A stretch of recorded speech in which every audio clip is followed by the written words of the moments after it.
Everybody ready? Good?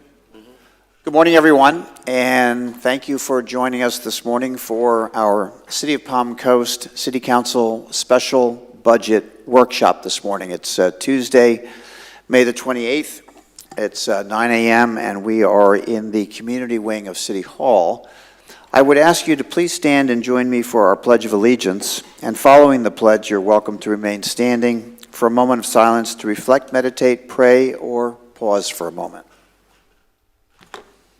I pledge allegiance to the flag of the United States of America and to the republic for which it stands, one nation, under God, indivisible, with liberty and justice for all.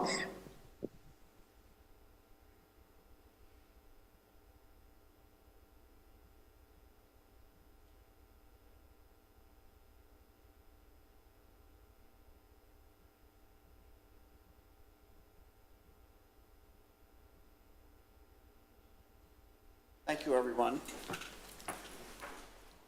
And if the clerk would call the roll, please. Present. Vice Mayor Danko? Here. Councilmember Hyder? Present. Councilmember Clufus? Present. Councilmember Pontieri? Present. All members are present. For the audience and those online, the Councilwoman Pontieri will be participating virtually today. Very good.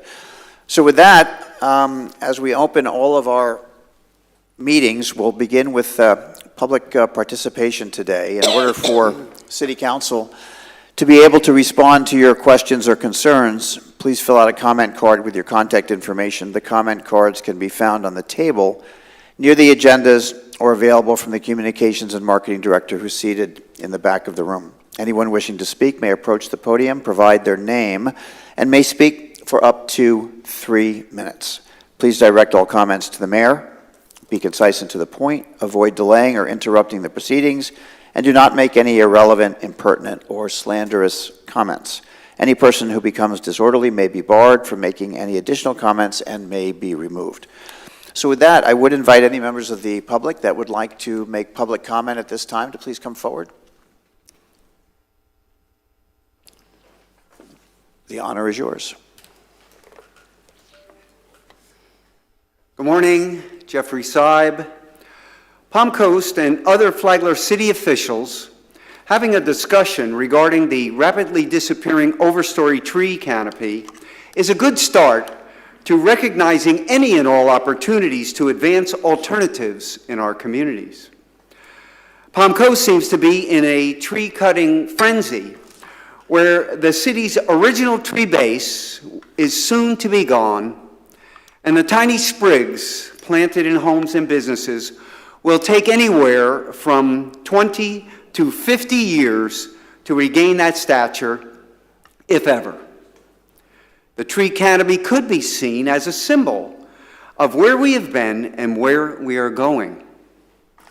It's a sad commentary that a feature that drew many of us here to begin with, the tall, beautiful trees of all species, and the dense underbrush is destined to be a thing of the past.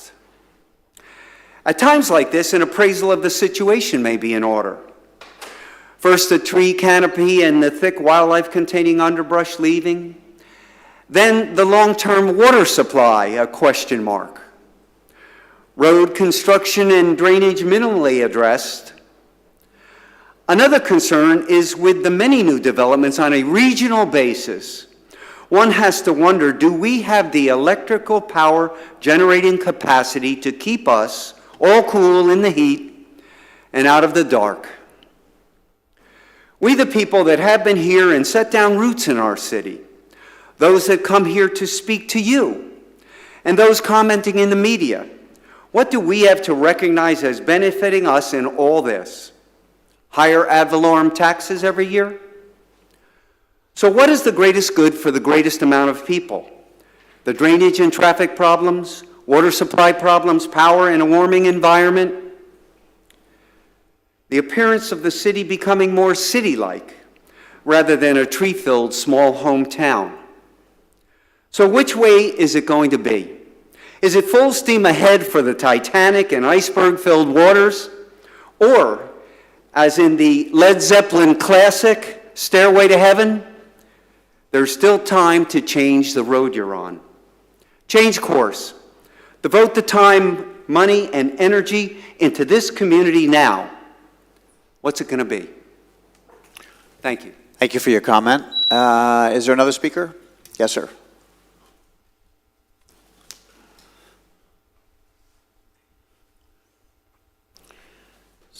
Steve Carr, Palm Coast.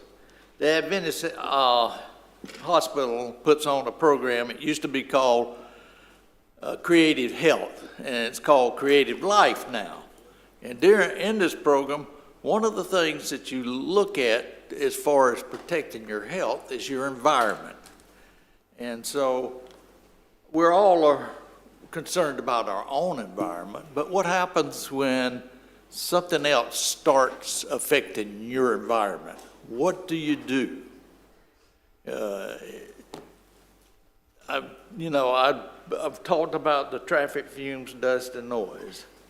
And even the city has a chapter 24, on the environment, protecting the environment. And yet, out of 5 non-residential connections between Palm Coast Parkway and Palm Harbor Parkway and Matanzas Woods Parkway, there are 5 non-residential connections to let traffic flow between those 2 parkways, really 3 parkways with Matanzas Woods and Palm Harbor. But yet, there is a residential street being used that is ending up with parkway traffic going through that residential neighborhood. The traffic fumes and the dust and the noise is horrific. So residents have come up here many, many times since 2009 and tried to get something to do with it. And yet there's nothing been done. So when I look at it and I think about the children, once you harm a children's health, it might carry them through for the rest of their life. They might struggle for the rest of their life with something that harmed them. And there are many, many reports out there about the harm of close proximity traffic to homes and how it will harm children, how it will harm the elderly too. Well, it really harms everybody. So 7,700 cars per day, just 60 feet from people's homes. You can't keep the fumes out of the homes. It's not possible. You can't keep the dust out of the homes. It's not possible. You can't unhear the traffic noise. So please do something about it. Thank you. Thank you for your comment. Are there any other members of the public that would like to address me at this time? Seeing no one come forward, I'll close public comment. City Council members, any comment from public comment today? Sure. I would only respond about the tree canopy. There was one thing that I didn't know when I was first elected back on City Council. For instance, the trees that used to be right next to Shangri-La, the apartments that are on Palm Coast Parkway, we used to have a tree canopy there. Those oaks were just at the end of their life. The oaks have between 100 and 200 year, 300 year lifespan. And some of the trees in Palm Coast that do provide that sought after canopy feel, they're actually just at the end of their life. So I just want to put that fact out there too. Before that, I would have said that oaks live forever, but they don't. I have nothing. Okay. Anything? No, Mayor. Very good. All right. Councilwoman Pontieri, any comment? No, Mayor, thank you. Very good. Thank you. All right. With that, then, we'll move to our agenda item, which is presentations. There'll be 4 presentations today. The first one we begin with will be Parks and Recreation Department Overview. So you proceed when you're ready. And I'd like to start off by thanking the Parks and Recreation Department for the wonderful job they did over the weekend. It was difficult circumstances with the weather, but you made it happen, and we all are truly appreciative of all the hard work that you put in to help us memorialize that special day. Thank you for that. Good morning, Mayor and Council. I'm Brittany McDermott, the Deputy Director of Parks and Recreation, here to provide you an overview of our department. I'd like to start with our mission statement. We strive to make Palm Coast a great place to live, visit, and recreate. Our staff is dedicated to bringing the citizens of Palm Coast quality parks and recreation experiences and to improving quality of life through facilities and programs. Our why statement is to enhance community so that everyone feels welcome. Both of these fit very well with City Council's pillars of priorities in civic engagement and safe and reliable services. This is an overview of our current operations. We do oversee 5 divisions, what we consider our general parks and recreation area: Palm Coast Aquatic Center, Palm Harbor Golf Course, Southern Recreation Center, and Parks Maintenance. Definitely takes a team effort to provide everything that we do for the community. I want to give a huge shout out to our team and all of their hard work that they put in and day out. It's comprised of highly trained, skilled, and career-driven employees, and we're very proud of what we provide to the community. You may recall that we just underwent a revision to our Parks Master Plan, and we did that jointly with Flagler County. It was completed and approved in December, so I just wanted to provide a quick overview of some of the goals and priorities that came out of that Parks Master Plan as we go through the rest of this presentation, just to have that fresh in your mind. We came out with these 4 main goals. The first was investing in current infrastructure and address aging facilities. This kind of became known as taking care of what we have throughout the Parks Master Plan process. Goal 2 was improve and enhance programming and outreach. Goal 3 was to improve organizational operations.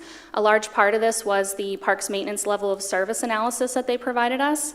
And Goal 4 was to increase financial opportunities, where they presented some different funding mechanisms that we could use, including grants and sponsorships. A large part of the Parks Master Plan was public engagement. The public had a hand in this every step of the way. They were able to provide their feedback, and these are some of the main priorities that came from the public: maintenance and upgrades to existing facilities, diversity of park components, new facilities such as disc golf, docks, a new golf clubhouse and bike course, multi-generational centers and family programming, improved staffing and potentially adding a volunteer coordinator, and increasing passive sports and activities. Love disc golf. Yes. And then this was some of the areas that they identified that need improvement: comfort and convenience amenities. This included things like shade structures, covered pavilions, benches, cool-down stations, things of that sort. Maintenance on trails and bridges, the need to maintain current facilities better, playgrounds for all ages and abilities, updating technology and improving the website, and then improving or adding additional parking. The next step in the Parks Master Plan was also interviewing top leadership, including yourselves as City Council. And the key issues that came out of that, you'll see, were very in line with what we heard from the public feedback as well. Updating and upgrading existing facilities and parks, need to be using a multi-generational approach, increasing aquatics opportunities, including water park and boat launch, location, such as where we are providing our parks and recreation amenities, and then funding and budgeting. The key priorities, or the top 5 that also came out of the interviews, was upgrading and maintaining trails and facilities, expanding our opportunities, listening to the community, connecting our trail systems, and again, funding and budgeting. So again, that was just a quick refresher, and this is a graphic we put together regularly every year called By the Numbers. So this is based off of our most recent fiscal year 22-23. Some of these numbers are static, but I wanted to highlight some of the dynamic numbers, such as we hosted over 53,000 rounds of golf. We offered 329 programs to an attendance of 75,848. We hosted 26 special events and had an event attendance of 30,488. I'm now going to go through each area of our department. I will pause at the end of each section for questions before I move on to the next. Just a question with regard to the first section. and this is really from the TPO standpoint, the reference to connecting the trails. Can you be a little more specific for me so I know what we're talking about? Absolutely. So that came from us working collaboratively with the county. There are a few gaps in the trail system where ours could connect with theirs, and they want us to really work together and make sure that we do fill those gaps. Okay. One example would be Graham Swamp to Lehigh, that section there. So when you get a chance, I'd like a list of those specific locations. That'd be great. Thank you. We can Okay. definitely do that. Starting off with Parks Maintenance. Parks Maintenance is actually divided into two divisions as well. We have our Parks and Trails side and then our Field Maintenance side. So on the Parks and Trails side, they did over 116 acres of landscaping, and they're responsible for maintaining 13 parks, 10 miles of trails, 1 mile of boardwalk, 8 playgrounds, and 7 miles of bridges. So a very busy crew. On the sports field side, they're also just as busy maintaining all of the sports permits and the wear and tear on the fields. This graph shows a year-over-year trend of the number of permits we have issued at our different sports fields. You'll notice Indian Trails Sports Complex continues to be the highest number. Ralph Carter is next, and you'll notice that that one has stayed relatively flat over the years, and that's just because of the amount of space, and we're limited at those permits. We will not provide any more. And then the pie chart on the right, we always love to highlight as well. It shows that 98% of our permits are for lighted fields versus the 2% for non-lighted. So there's definitely a higher demand for lighted fields, and that's just attributed to kids need to practice and play their games at night after school. This next graph exhibits our economic impact through our sports tournaments. You will notice that we were significantly lower this last fiscal year compared to the year prior, and that's because our local groups have been growing, and we really wanted to prioritize local play, and they have been wanting to provide more tournaments as well. And then also weather was a factor last year. We had many weather events that caused cancellation of sports permits as well and tournaments. This I briefly touched upon was the Parks Maintenance level of service provided to us through the Parks Master Plan. Something that was very eye-opening to us that we did get out of that report is they really evaluated and looked at our entire level of service through Parks Maintenance, everything we provide through our parks, trails, and sports fields, and taking public engagement sessions into consideration as well and figuring out what that expectation level was and what we're providing.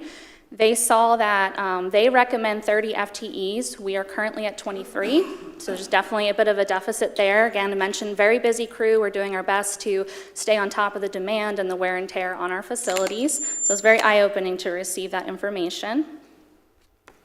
And I'll pause there if there are any questions about our parks maintenance area. Could you just define the drop in economic impact? Where did those dollars disappear to? So essentially how we figure out the economic impact is we look at when tournaments come in, are they staying in hotels? Are they fueling up their vehicles? Are they eating out at our local restaurants?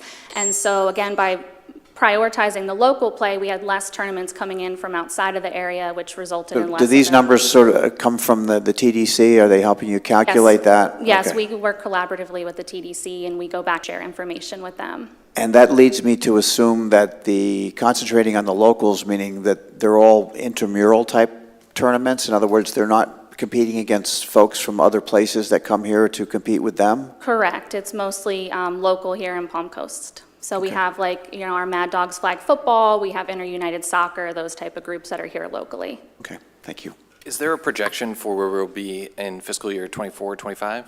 We don't have that yet, but we can definitely start to work on that, get that to you. And it may be premature, but requested permits versus our ability to fulfill permits. In other words, I know there's a gap.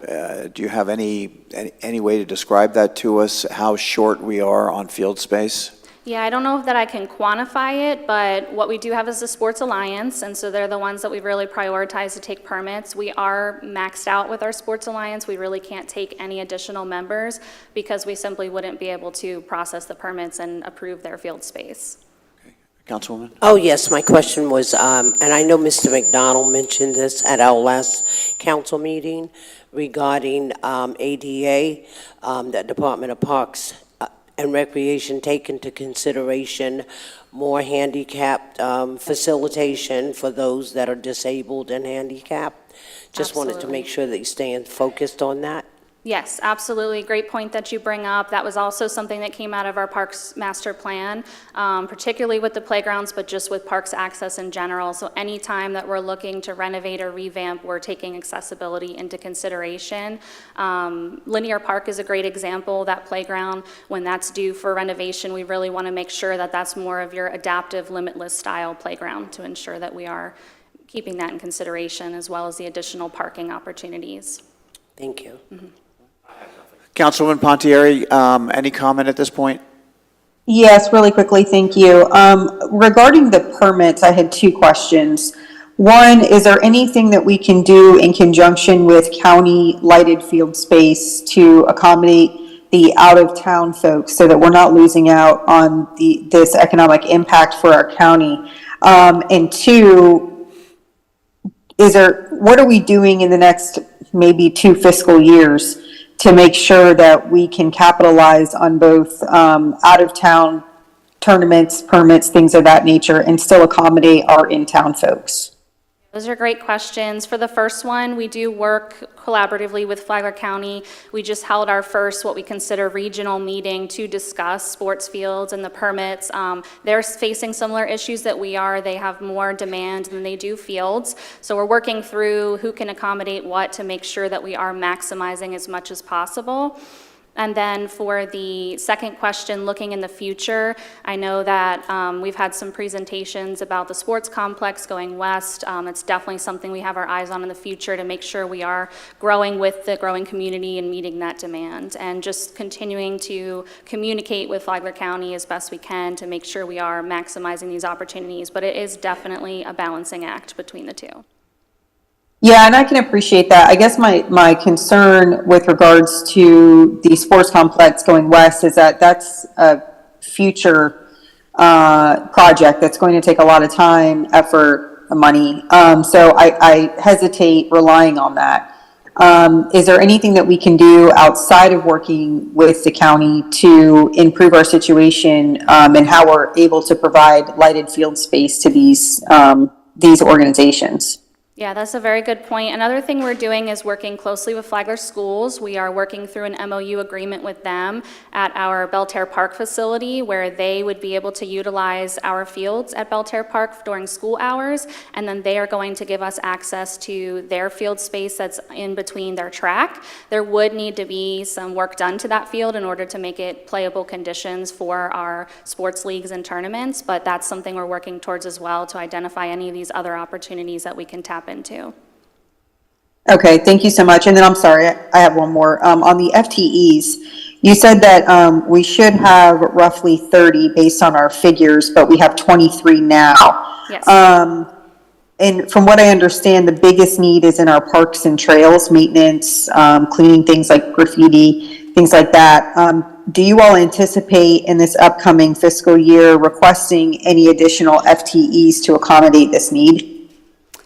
We are always evaluating that. The Parks Master Plan did recommend that we request 3 FTEs. We recognize that that is a high ask for our department, so we're working on improving efficiencies and operations. One thing we've been doing is collaborating amongst the 2 divisions with Parks and Trails and Field Maintenance. A great shining example is our Southern Recreation Center and the new Lehigh Trailhead. They've been really cross-training and utilizing the talent across the different areas to rotate court grooming. We've added a lot of additional landscaping with the upgrade of that facility. And then with Lehigh Trailhead, we got a dog park. Typically that would fall within our Parks and Trails division. But the large dog park is so large, we've found that our field maintenance side actually has more efficient equipment to use. And so they're going to be adding that dog park to their rotation. So we're trying to find ways like that to work within what we have. Okay, thank you. Thank you. Ms. Johnson, do you want to chime in for a minute? You have an upcoming meeting planned with the superintendent of schools to, they're undergoing a review of prioritizing their facility use, I think it is, or coming up with process and procedure and we're going to be meeting with, Ms. Moore next week. So we work collaboratively as well with the school district from, an administrative point of view. So whenever our fields are down for any type of maintenance or construction repair project, we will ask for some facility space over at the school. So we're maximizing the utilization in our community. okay, and to Councilwoman Pontieri's point, we'll also be trying to identify any opportunities for additional field space that might be available. If it is, we won't know till we can have that meeting. Right. Very good. Okay, thank you. So one additional question. For the Southern Recreation Center, are we looking at expanding the hours for weekend play? Yes, I'll be getting to that later in the presentation. Okay, understood. Yep. Please, go ahead. Great discussion, thank you. Moving on to our Palm Harbor Golf Course. We wanted to highlight the number of rounds that we have provided through the golf course dating back to 2018. You'll see we've had a steady increase over the years, and last year we held just over 53,000 rounds in golf. We're on par to, pun intended. We're on par to meet that number again this year. We also love to highlight that we hosted 2 Florida State Golf Association Junior Tour tournaments this year. It's amazing to see the talent that comes through those juniors. They used to only hold 1 tournament a year with us, but they're so pleased with the course conditions and the level of service that they're provided. They've increased it to 2, and they've already committed to hosting 2 tournaments with us next year. Some of the challenges we face with our golf course are aging facilities and equipment. The golf course does date back to the late 60s, early 70s, so we're definitely feeling some of that aging infrastructure. Also, with that increased demand and the increased number of rounds that we just went over on the last slide, we're seeing some parking pressures. We have also seen price increase in equipment and supplies, particularly on chemicals and fertilizers. Our residents do definitely expect a high level of service and great conditions on our greens, and we're very happy to provide that, but there are some pressures with some of the increasing chemicals as far as that's concerned. And then I'll pause here before I go into our general Parks and Recreation. Were there any So questions? is there a max number of rounds that course can handle without harming it? We're just about at it. Just at this 53.5 number is pretty much So our this is the max. number that yep. we will strive, but it'll cost us more to maintain this level, I assume, is what you're Correct, there telling would us be as time too goes on. much- Yep, too much wear and tear. And then also add in asterisk weather, pending Yeah. weather. Absolutely, Yeah. yeah. That was Of definitely a course. challenge last year too, the weather events similar to the sports fields. There was a lot of inclement weather days that do impact it. Okay, going into, Councilwoman Pontieri, please.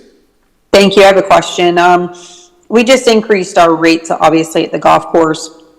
Have we done an analysis as to whether, even with some of these challenges, we are still able to cover the increases in these prices due to the increase in the rates? And then is there some type of long-term plan, even if it's in the CIP, that we're looking at for the parking pressures so that we can kind of get ahead of it? yes, so thank you for bringing that up. The increased rates have definitely helped with our cost recovery. We're definitely closing the gap more than we would have in a previous year, so that's been very helpful to us as far as balancing our expenditures. And then for CIP, I know the golf clubhouse is in a future item for CIP, and that would, of course, include improved and enhanced parking opportunities too. Thank you. Yeah, the problem is there's just not much space over there. Yeah, yeah, there's only so much we can do. Yep. I have nothing. Okay. This takes us into what we kind of call our general Parks and Recreation. This does include our community center. We provided this graph that shows the number of private rentals that we host dating back to 2019. An interesting trend that we're seeing is we are offering less permits or the number of private rentals, but we're seeing an increased number of guests. So what we're getting is more larger events. And with that, and I'll kind of go over the challenges on the next slide, parking becomes an issue. So we do have to limit the number of rentals we can take in order to accommodate the higher number of guests that are coming to the rentals. We also provided over 181 programs last year, and this was for all ages, from toddlers, youth, teens, adults, and seniors. Kind of speaking back to that multi-generational approach that was earlier in the presentation, we're really proud to have that aspect at the community center. We are also happy to provide scholarships for our summer campers. This number that I have on 2024 has actually increased since we put this presentation together. We are at $47,460 for this year, so just slightly higher than last year. Very happy to be able to provide those scholarship opportunities for our summer camp as well. Some of the challenges we face at the community center, I just briefly mentioned, the parking pressures, the increased utilization, but also seasonal staff hiring and retaining staff. A lot of our positions at the community center that you see at the front desk, they're answering the phones, they're doing registration, they're setting up and breaking down the rooms. Those are seasonal positions, so we do experience a lot of turnover. They leave us, understandably, for full-time positions with benefits. Sometimes they go on to other areas of the city, so we are happy to be sort of a pipeline of talent to other departments, but it is a challenge for us to have that turnover. Also, balancing the space between the private rentals and the programs, we have increasing demand for both, and it's, again, always that balancing act of making sure we are providing for our local community and they're getting their recreation programming, but also we have our local community that wants to host our private rentals like birthday parties and family reunions and baby showers and things of that sort. Another challenge we have is our waiting list, and this number specifically pertains to summer camp. We are at 114 kids on the wait list for this year's summer camp. So definitely we're in high demand and, trying our best to meet that. As we get cancellations at last minute, we're always managing that waiting list to make sure we are staying full for summer camp. And I'll pause there before I move on to the aquatic center. I'm concerned about the increase in the attendance for a smaller number of events. My first thought is, are we pricing smaller groups out so that they can no longer participate? What has caused that change? I mean, it's significant.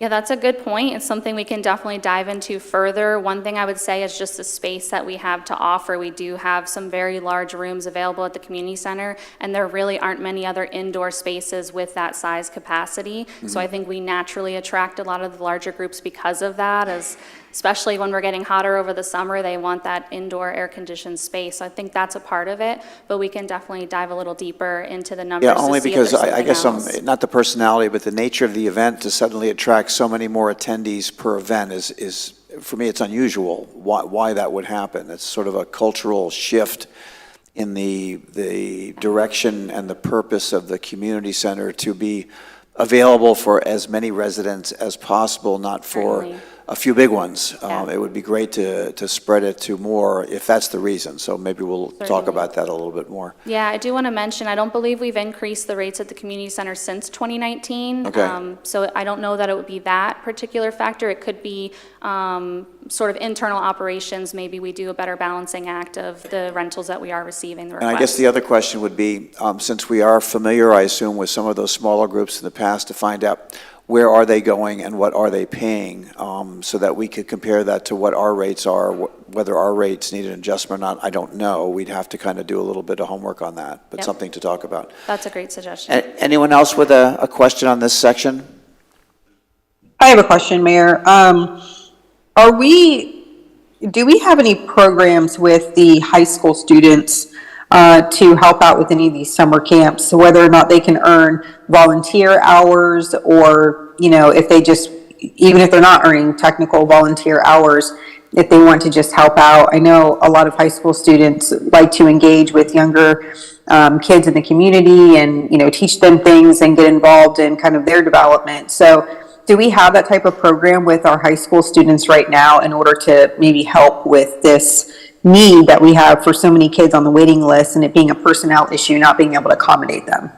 So yes, great point to bring up. We have a counselor in training program, and what we see is actually the campers that grow up through our summer camp become what's called CITs, counselors in training, and then go on to become hired with us later. So that's been a really amazing progression to see through our summer camp, but that's a great opportunity for some of these older teens that maybe think being in camp is not so cool. So this is an opportunity for them to still be engaged and start to mentor the younger kids coming through our summer camp.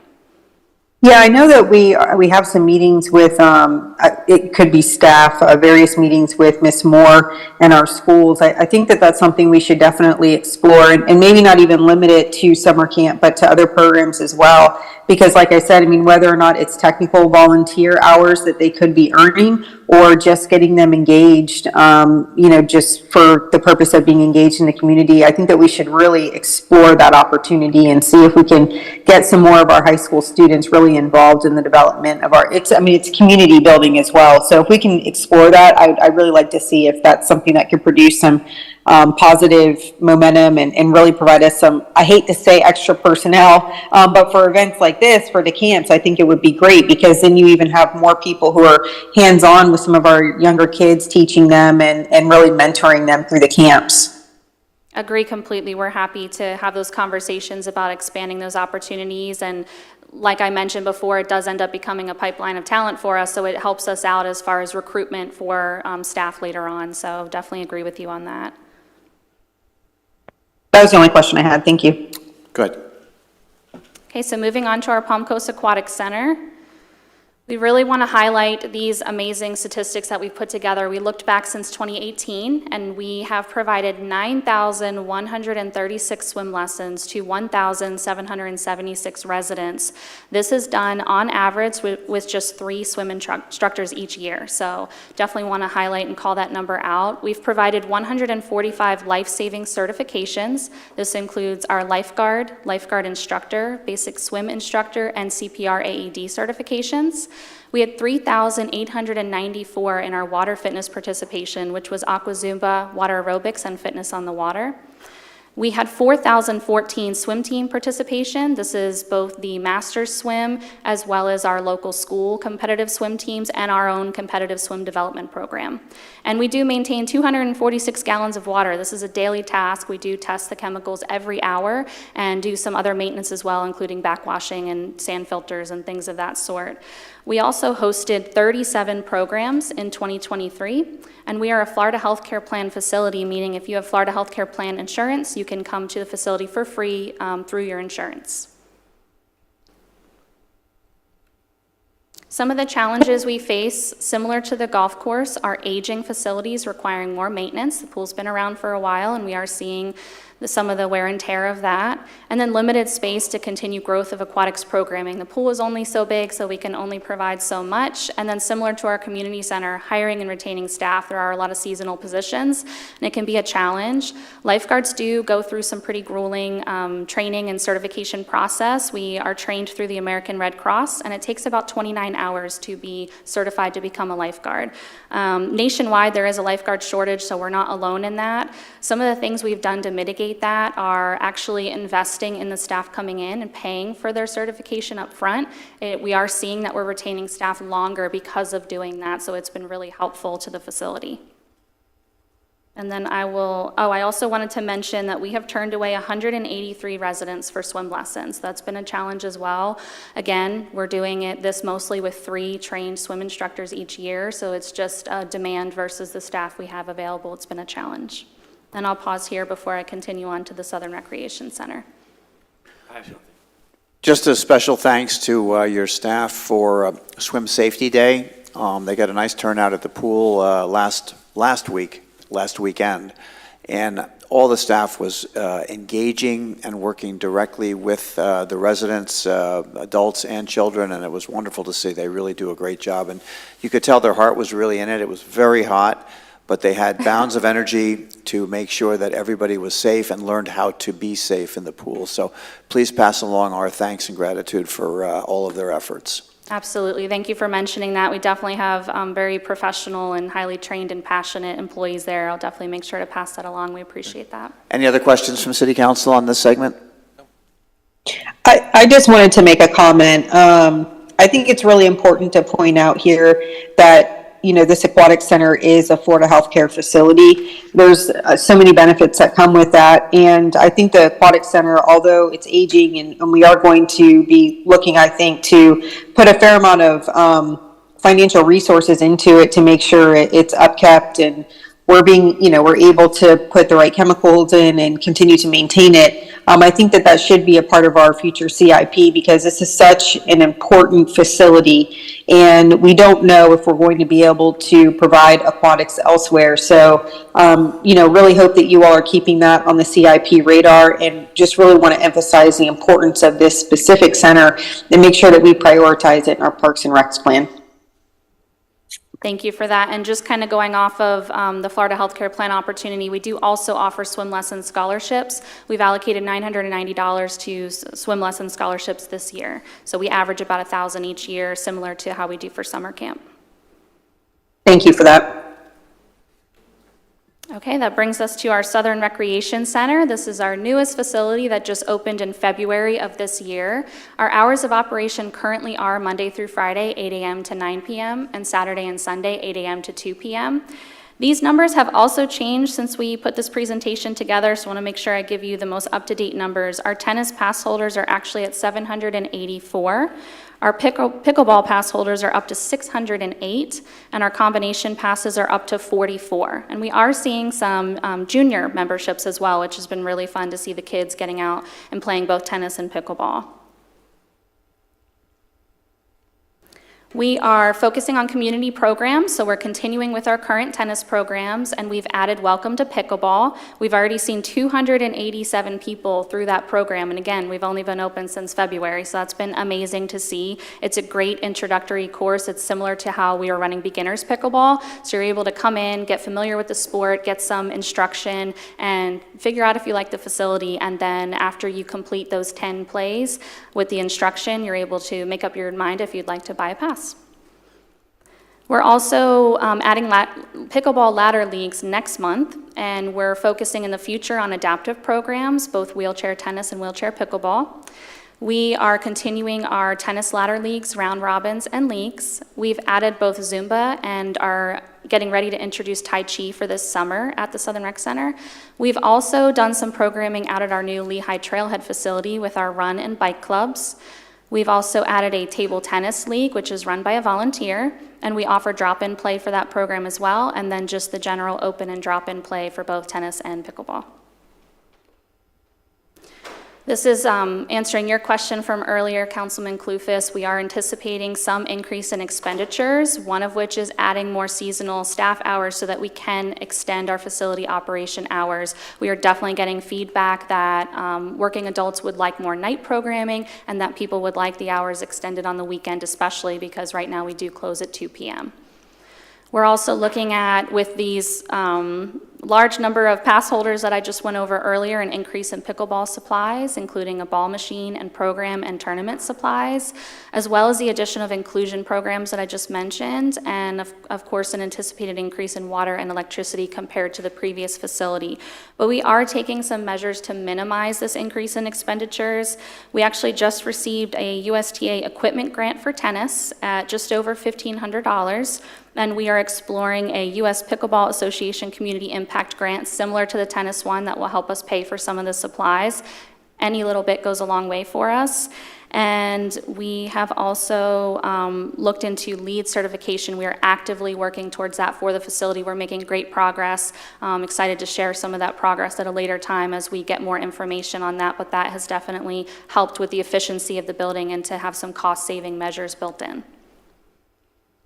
And then looking at our first, second, and third year of operations, this was sort of how we were prioritizing as we move forward with this new facility. Of course, some of these items may cross over as we get the expectations from our residents. We want to make sure we're always adaptable to that. But for the most part, this is how we've been prioritizing. Our first year was going to be building our pass holder and customer base, establishing our pickleball programs, continuing with our current successful tennis programs, and then recruiting and applying for tournaments because we're always keeping that TDC grant in the backs of our minds that we receive to make sure we're meeting those requirements as well. The second year would be continue building upon recreation programming, continue to build our pass holder base, expand those tournaments, again, thinking about that TDC grant, and then adding more of the social events and one-off events at the facility. Third year of operations would be focusing on room rentals and amenities packages. We've actually already held 17 private rentals at the Southern Recreation Center, some of which are establishing themselves as recurring rentals, like our Rotary Club and Kiwanis Club. And also growing the pro circuit for tennis. Something that we were limited at with the previous facility is we could never have the women's pro circuit because we did not meet the requirements. We didn't have the dedicated locker room space. Now we do, and USTA is very interested in bringing that to our location. Very excited to see that potentially added in the future. And then I will pause there before I continue. Did we have one or more teams, pickleball teams, move forward in some kind of championship competition recently? Yes, so we are continuing to hold our pickleball tournaments. We just had our Mother's Day pickleball tournament. We had 119 registered. I believe that's the highest number we've ever had. Of course, the dedicated courts helps largely with that, but it was very successul. Yeah, Yeah, but were there a men's team or two that moved forward in some kind of a championship ladder? No? That was, not through that tournament. Yep, that's the USAPA. Dave Turco's running that group. You're absolutely right. That is Palm Coast and Greater Flagler County. And some of the matches that they play are at the New Southern Recreation Center. You were absolutely right in what you're talking about, absolutely. Thank you for that. Questions on this segment? I have none. No questions. If I missed this, the timeline for improved parking, where does that stand now? As far as I understand, that's in a future CIP item. I don't believe it's been assigned a year yet for that to Okay. continue and move forward. All right, very good. Okay, if there are no questions, then we'll move to the next segment.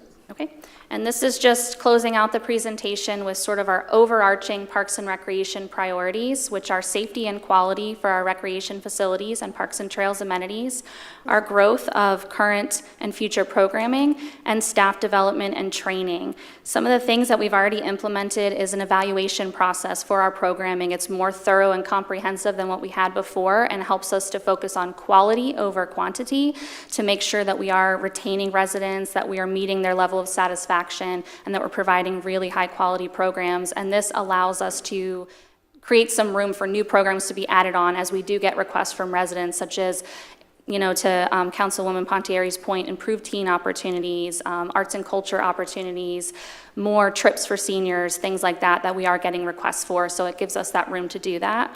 And we're also working on implementing surveys, which I know sounds very simple, but we're doing it very strategically and collaboratively in our department. We're working across all areas.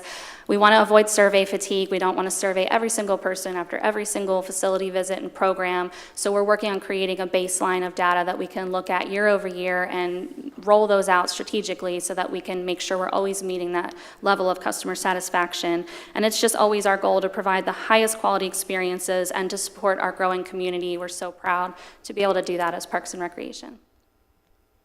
And that concludes my presentation. Were there any further This questions? is just a comment, really. I want to make sure there was some, this is maybe more of a communications issue. The community center, there was some pushback by residents who have attended events regularly for years, and then they were concerned about having to register for events. I assume the registration has to do with both insurance qualifications and also just understanding how many folks and chairs would be needed for events. So that's a part of our program going forward, and it's not by design, it's by necessity. You can't know how big a room to fill up or be insured if you don't register the folks in advance. So Yes. if through communication we can let folks know that this is just part of the proper procedure, that might be helpful to some of the groups that had experienced the pushback. Definitely, thank you for that. We will be sure to communicate that a little better in the future. It definitely goes into the increasing demand, making sure that we're maximizing the facility, but also that safety aspect. We need to have their information in case there's an emergency. Anything could happen, so we need to make sure we have a way to contact them, make sure they're safe. We have head counts, things of that sort. Thank you for that. Yep. Any final questions from city council members on the presentation? No, I just want to commend Brittany and James and the rest of the staff on everything that they do. I know that the upkeep and maintenance, particularly of our fields, is a lot of work, and you guys just do a fantastic job. I hear nothing but good things, especially lately from a lot of our leagues that are out there. I know you guys are really working hard, and I greatly appreciate it. As you know, I've been a big advocate of making sure our young people can engage in sports the way that they absolutely deserve to. And so it warms my heart to see that they're able to do that. And I'm really appreciative of everything that you guys do. And Brittany, just really impressed with your presentation this morning. Great job. Thank you. Thank you so much. We really appreciate that. Thank you. Thank you. All right, we'll move to our next agenda item, which would be the second presentation, which would be a presentation of the Public Works Department and its overview. Tough act to follow. Yeah, say what. Good morning, Mayor and Council. Good morning, How's Matt. everyone doing today? So I am Matt Mansell. I'm your Director of Public Works.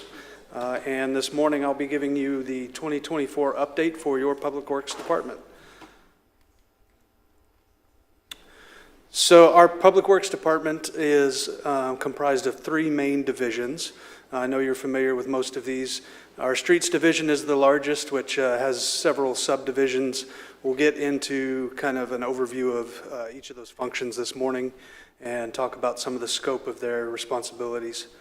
Our facilities management team obviously takes care of our city facilities in-house, as well as a large contract component that goes along with that. And our fleet management division manages all of our city fleet assets from cradle to grave. This last year, our team did come up with our why statement, and right on the heels of the APWA Public Works Appreciation Week, I just want to thank everybody for their support in thanking our team members for everything they do each day towards their goal of delivering excellence today and improving for tomorrow. Again, this is a why statement that the team came up with themselves. They were really driven to talk about the fact that they're proud of what they do today, but they're always looking for ways to incorporate process improvement into our operations each and every day as we provide those safe and reliable services for our residents. So getting into our operations, probably one of the most visible areas and what Palm Coast is really known for is our beautiful landscaping, our decorative medians, something that really attracts people to our city. So our streets mowing and landscaping crew takes on the task of maintaining those areas. And you can see on the screen before you, it's quite a vast area of operations encompassing over 921 acres of grass between right-of-ways and decorative medians. They have 120 what they consider rights-of-way sections that they take care of, 112 linear miles of edging, and to date, and this is growing all the time, 356 irrigation zones, which obviously have a multitude of individual sprinkler heads, so in the thousands that we contend with each and every day. I know if you deal with the sprinkler heads in your own yard, yes, you can definitely extrapolate the fact that that's a full-time job for quite a few people. Moving on. So one challenge that we definitely have with our mowing and landscaping operations is the amount of time that it takes to care for that, right? So you saw in a presentation last month talking about our future roadway projects that we have several improvement projects in the works. That will definitely impact our future workload and the man hours required to maintain those areas. So this year, going into FY25, our crews are basically at capacity for the maintenance that they're currently responsible for. And you can see here we have Citation Boulevard Extension due to come online fall of '24, and then 3 or more areas coming right behind that into FY25 that will add about 15,000 man hours to our rotational maintenance timelines. So knowing that that the general fund is very constrained and just trying to be good stewards of those dollars, we're going to maintain our current FTEs into FY25, but just kind of planting the seed now for future years. We will be looking to hopefully add some staff to assist us with into FY25, FY26 as those landscape improvements start to mature and become a part of our normal rotations. Okay. So our quick response team is the team that a lot of our citizens are familiar with when they call in a work order. So this crew really takes on all of those citizen concerns that are called in, whether it's for litter, road repair, the lovely roadkill that they contend with, as well as, this crew is referred to as our tree crew as well. So they do a lot of our hazard tree removals and our fire mitigation processes throughout the year. They also take on some tasks during kind of the slow growing season as we move into less fire mitigation that they take on. And this last year, one notable project that they took on was the land clearing project for the Southern Rec Center. And doing that project in-house, we cleared several acres behind and around the Southern Rec Center as it was being developed, and that had a budget savings of around $100,000 by taking that work in-house with our crews. We also leverage that crew to assist with our neighborhood mowing and beautification projects during off-season. So they assisted us with cleaning up the benches and bump outs and making some repairs to the same during our off-season.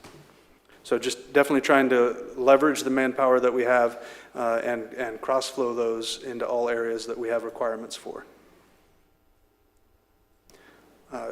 In our streets division, we also have a crew referred to as special projects.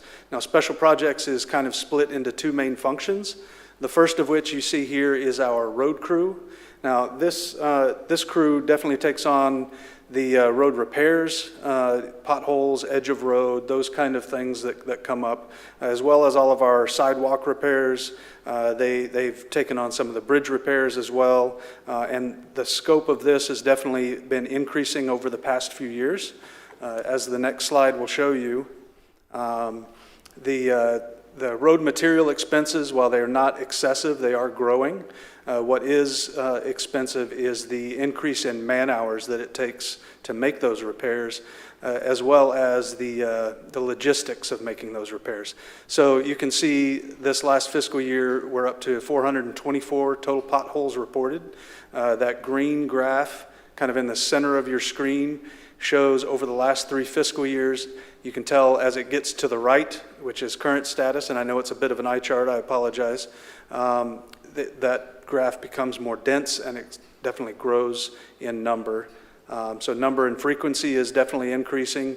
And the logistics piece that I spoke about that is definitely a concern. Most of our asphalt repairs, we're taking our trucks all the way to Jacksonville to pick up the asphalt to put in the hot box to bring all the way back to Palm Coast to make those repairs. That's currently the closest asphalt factory that can support our operations. We're looking at other locations within Volusia, and I believe there's one coming online, hopefully in Bunnell, that we've had conversations with as well, but they're not operational yet. So one area I did want to note on here, just being appreciative of the support that council has shown. So again, you had that briefing in April that discussed $225 million in roadway projects over the next few years. As those projects are completed, that will decrease the number of road repairs to those areas that we will have to make. So just really appreciative of the continued maintenance of our current infrastructure. The second half of that crew, as discussed, was the special projects construction crew. Now, this crew is what I like to refer to as having the first right of refusal to small project construction within the city of Palm Coast. They take on a lot of construction projects that otherwise would be contracted out, and obviously, when you do that, scope, man hours, cost, all of that is increased by doing it in-house. Just giving some of the highlights from projects this year. They conducted the trench drain installation at the Southern Rec Center. That was a savings of about $40,000, and it definitely increased the usability of those courts by improving the runoff of the rain, as well as some of the aggregate was building up around the outsides of the courts and causing water to stand on the courts, making them unusable. So now that situation is resolved, and we did so at a savings. They also conducted the handrail installation along the walking path at Belterre Parkway. Again, about another $40,000 in savings versus having that as part of the contractor's scope of work, for the bridge project. Something else you may see around town is our monument sign refurbishment of the City of Palm Coast signs. So the most recent would be Belterre and 100. This crew went out there and revamped one of the old blue and whites that was at the corner of Belterre and dressed it up with the coquina and the tile. And we have some new lettering that is going up on that as well. So definitely, something that we can do to keep our city looking nice and to keep that work in-house.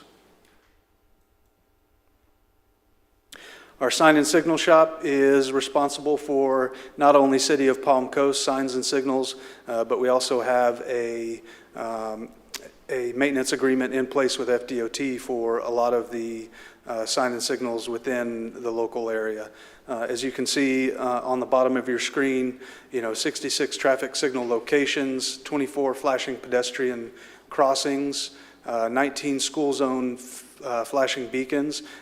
One of those projects this year, our team installed some new flashing beacons that were provided by FDOT, and we did the maintenance and install ourselves in-house. So we're looking for ways to partner and get those projects done quickly and up to our standards, as well as 3,500 street lights monitored. That's the street lights throughout the city in partnership with FP&L. And we're definitely working collaboratively with our partners at FP&L now for tracking of maintenance of those street lights.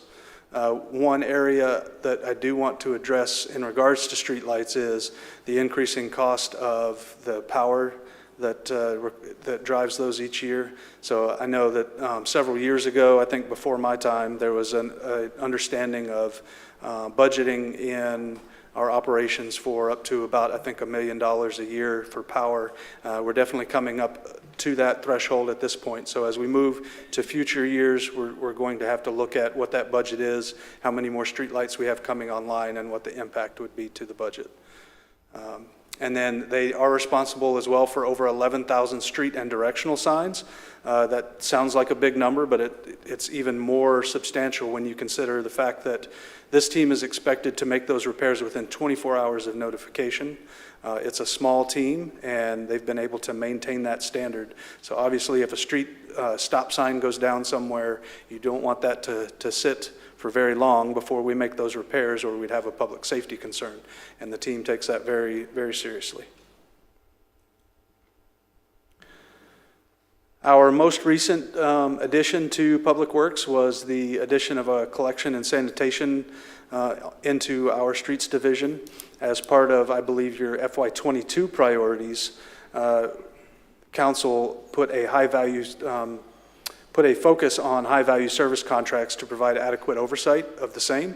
As part of that, we brought our residential collections contract into the Public Works Department and added a residential collections supervisor position, as well as a inspector position that goes out and makes sure that those services are done correctly. We are going into our second full year of this contract, and one notable thing is that we've had 0 instances of liquidated damages against this contractor because the level of service has been great up to this date. That's not saying that there has been 0 problems reported. Obviously, when you have a contract of this size, there's always things that come up, and what is notable is the fact that the resolution of those issues are at a very high quality of service. So they're very responsive. They make sure that it's taken care of quickly. And again, 0 liquidated damages, so we're very happy with the service up to this point. Looking at the scope of this contract, so we currently have, it says 44,500 dwellings. Obviously, that number increases probably daily in the city of Palm Coast as we continue to grow and add new neighbors. Last year, we had over 50,000 tons removed from residential collections.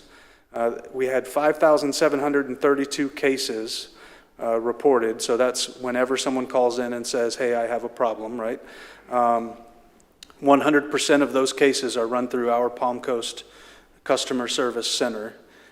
Some of them are on-the-spot corrections, like, or on-the-spot closures, like, when do I put my trash out? What's my recycling day? Those are answered by our customer service reps. More complex cases are opened and sent to our sanitation and collections supervisor to handle. And one area that she really puts emphasis on is the focus on hauler ownness. So she evaluates all of those cases that come in and determines whether it's something that the hauler's responsible to take care of versus an opportunity for citizen education or outreach by our staff to improve operations or understanding. And what we're finding is that we're sitting about a 30% hauler onus rate. So we have a very large opportunity to increase our outreach programs to reduce that caseload as well.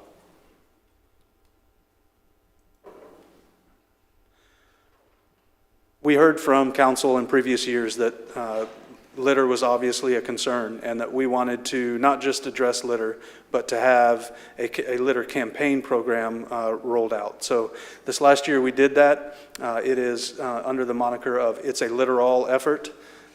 All of our Adopt a Everything is what I call it programs kind of fall under that umbrella. So we have the opportunity for citizens or organizations to adopt roadways, to adopt medians, to adopt parks, to adopt trails.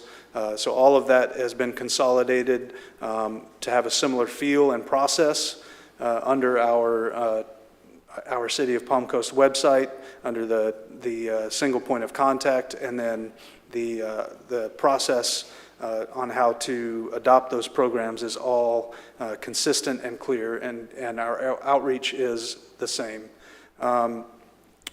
What we do want to talk about, though, is we also have under this umbrella just our daily operations, right? So my staff has at any time 2 staff members that are out every day on a litter cart, and they pick up litter in front of our mowers and then pick up and empty trash cans along our trails and sidewalks.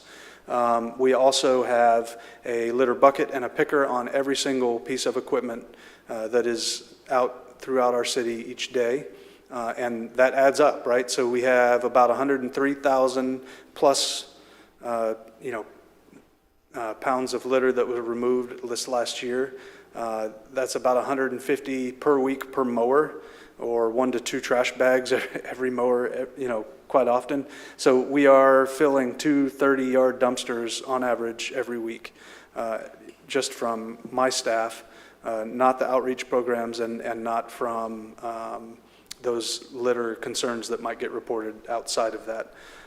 One good thing, though, as we look at this Litter All effort is the scope and impact of volunteers throughout the City of Palm Coast. So this last year, with the different programs and volunteer opportunities that we had about 380 event volunteers, our citizen neighbors that came out and helped us to keep Palm Coast beautiful. So it is definitely a Litter All effort, and we appreciate their support. Hey, Matt, can I stop you for just a second? Yes, ma'am. With regards to the litter, I mean, I appreciate all of the volunteers, obviously, and the campaigns that we do, but it's my understanding that the amount of tickets, law enforcement tickets, actually given out for littering is slim to none. So I'm wondering if there's something the city can do to kind of get a joint campaign going with Flagler County Sheriff's Office on littering and actually start enforcing the littering statutes, codes, whatever it is that we can, because this is money, taxpayer money, and a lot of it that we are spending because people are littering. It's disrespectful to our city, it's disrespectful to our staff, and it doesn't seem like we're using all the tools that we can to enforce our littering codes and statutes. So I would ask for consensus from City Council and look to staff to maybe, work with the Flagler County Sheriff's Office on not only a campaign, but also on kind of pressing for stronger enforcement in this regard.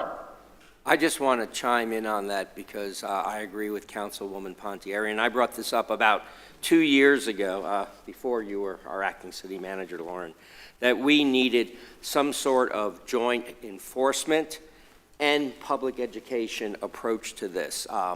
Having lived in the great state of Texas, which I love, they have probably the most amazing program, Don't Mess with Texas.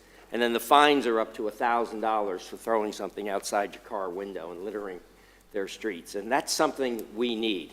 We need a theme, and I don't know what that theme is. I don't know if we open it up to the public for suggestions, but, you know, keep it classy, Palm Coast, I don't know, something, along with a fine. And I know there's state regulations on fines, and I think it's very small. I think it's $150 or $100, something like that. But perhaps we can work with our sheriff, work with the county, and come up with some sort of joint effort on this. And I agree with Councilwoman Pontieri. This is long overdue. We are spending taxpayer dollars cleaning up, and I appreciate it. I mean, I appreciate those guys out there working hard, but they shouldn't have to do that. And people just don't wake up one day and litter. They've probably been doing it for a long time. And I know our sheriff, if he spots somebody littering, he'll pull that person over and give them the option to go pick it up, or he'll write them a ticket. But I'd like to see us work on some sort of joint effort and come up with this program similar to what I suggested almost 2 years ago, and put a stop to this, because it really has gotten bad. You drive down Belterre, you can see it on some of our other streets, and I don't know if it's people from outside of Palm Coast who are visiting, but I think I think we need to step up now and make a more, bigger effort at this, Lauren. Thank you. So, Vice Mayor and Councilwoman Pontieri, I think your point is well taken and timed perfectly. Matt is probably aware, and I know City Manager is as well, that I think this afternoon we're actually talking about the Special Services Agreement with the Sheriff. So we will, if there is consensus, make sure, as was done last year, I remember I did it also, speak about we now have exceeded a pound of trash per resident. I think that's the number you just offered to us, which is unacceptable for us going forward. So we'll make note of that to present it. So the timeline is good because it's this afternoon. Yeah, and I know, Matt, you could probably use those employees doing other things rather than picking up trash. And I assume they would probably prefer doing other things than picking up somebody else's trash. Yes, every little bit helps, and definitely I know our staff appreciates the support. Great. I would To say, go for it. okay, I'd just like to say thank you for that comment, Councilwoman Pontieri, Vice Mayor Danko, and also Mayor Alfin. I think that it's very important that we implement some kind of program with the Sheriff's Department so that they issue some kind of fines for littering, because that's one of the things that I've noticed since I've been here in Palm Coast, since 2005, that it has gotten worse and worse over the years. And like Vice Mayor Danko mentioned, we should not be spending taxpayer dollars for your crews to have to clean up litter. It's just unjustified, and I think that there should be a hefty fine for littering. And it could even be a fine that accelerates. First time offense, X number of dollars, second time, third time. I know that's how they do it in Texas. And they've had one of the most incredible results because of the fines. I mean, the pride that Texans have, obviously, in keeping their state clean, but also the fines. And when you get hit with a $1,000 fine for throwing something outside your car, you're going to think twice before about doing it again. Absolutely. So, Ms. Johnson, let's, just as a footnote, let's address COPD at the same time, that they may be a resource that we haven't spoken specifically about in the past. Understood, Mayor. But let's also not forget that this has been an ongoing issue for the last 8 years. It's not something that we just started talking about today. It's not something we Right. talked about the last 2 years, 4 years ago, even 8 years ago. The truth is that it's very difficult to catch people who litter. Sure. And unless we have some type of, citizen enforcement, protocol out there where, we can wrangle them out of the car, I think it's just a little bit unrealistic to, and I still welcome all programs, anything we can partner with our sheriff to do, but we've been down this road before. It's just very hard to catch people who are littering. And this is one of the worst reasons why we need government, is that people aren't responsible when no one else is looking. It's the same thing in shopping carts and parking lots. If everyone would put them back, we would live in a much better world. But unfortunately, this is one of the taxes that occurs because we can't self-govern. So. And I agree with you, Nick, but I also think, though, if we had some signage. Oh, yeah. With a sort of campaign to, encourage our citizens to take a little more pride, and also stating the fact that if you don't, you get caught, you're going to pay a price for it. I think we just send one person to jail. We catch them, we send them right to jail. So Make we're an putting you example. in charge of this, Nick. Perfect. Great. Cleaning it up. So in addition to the license plate readers, we need the TTRs, the trash throw readers? Yes, exactly right. Perfect, very good. All right, Matt, please continue. But- And If I just for the could, sorry, record, I Go ahead. put my I- shopping cart away. I agree. Go ahead, Councilwoman Pontieri. I agree with you, Councilman Clufus, that it is hard to, catch people in the act, so to speak, but I also agree with the concept of deterrence. So I do think that we should look for a presentation in the near future from staff with regard, maybe working with our legal on what the current enforcement mechanisms are, the current fines, who has the capability of changing those, because we may not have the ability to change the amount of the fine. It may be a county thing. I don't know. I haven't looked into this Right. specifically. So a presentation on maybe what we can do to increase the fines, because I agree, but it is hard to catch people. But if you do see a sign, to Vice Mayor Danko's point, that says, littering fine $1,000, I do think people will think twice about throwing the McDonald's cheeseburger wrapper out of their driver's side window. So, if we can have a presentation in the near future on this topic, I think it would be helpful for us to actually move this ball forward, because to your point, Councilman Clufus, that this was an issue 8 years ago. Clearly, it's recurring. It's something that's not going away. It's something that we need to address.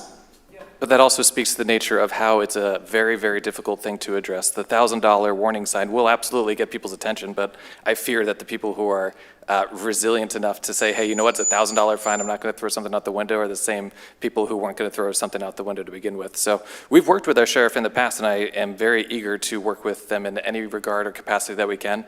But again, you still have to witness someone throwing trash or having it blown out of their truck at that moment to be able to move forward with it, unless they're throwing full bags of trash out, and then you can kind of do like a forensic type analysis on whose trash it is.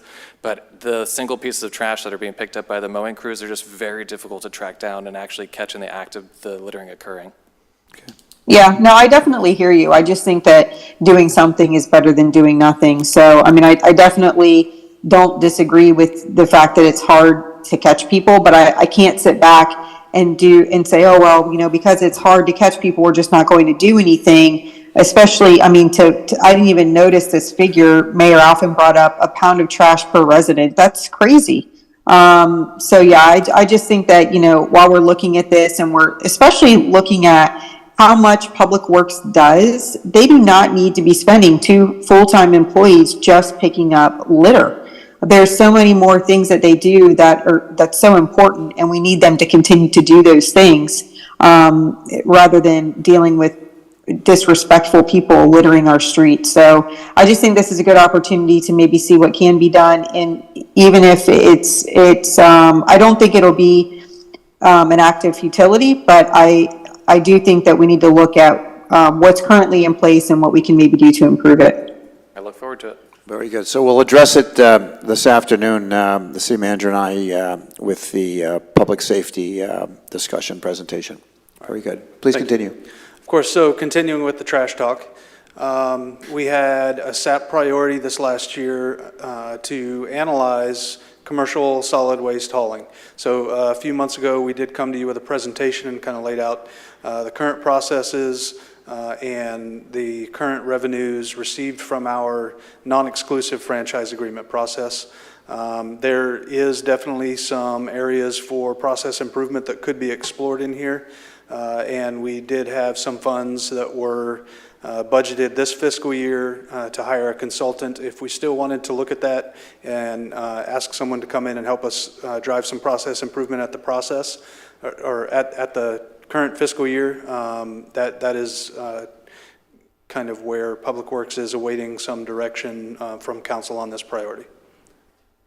So this is a long process, because this is on the commercial side we're talking about, I assume. Correct, yes. So just remind us that the commercial arrangements that are in place can't be changed for how long? I believe it is 3 years?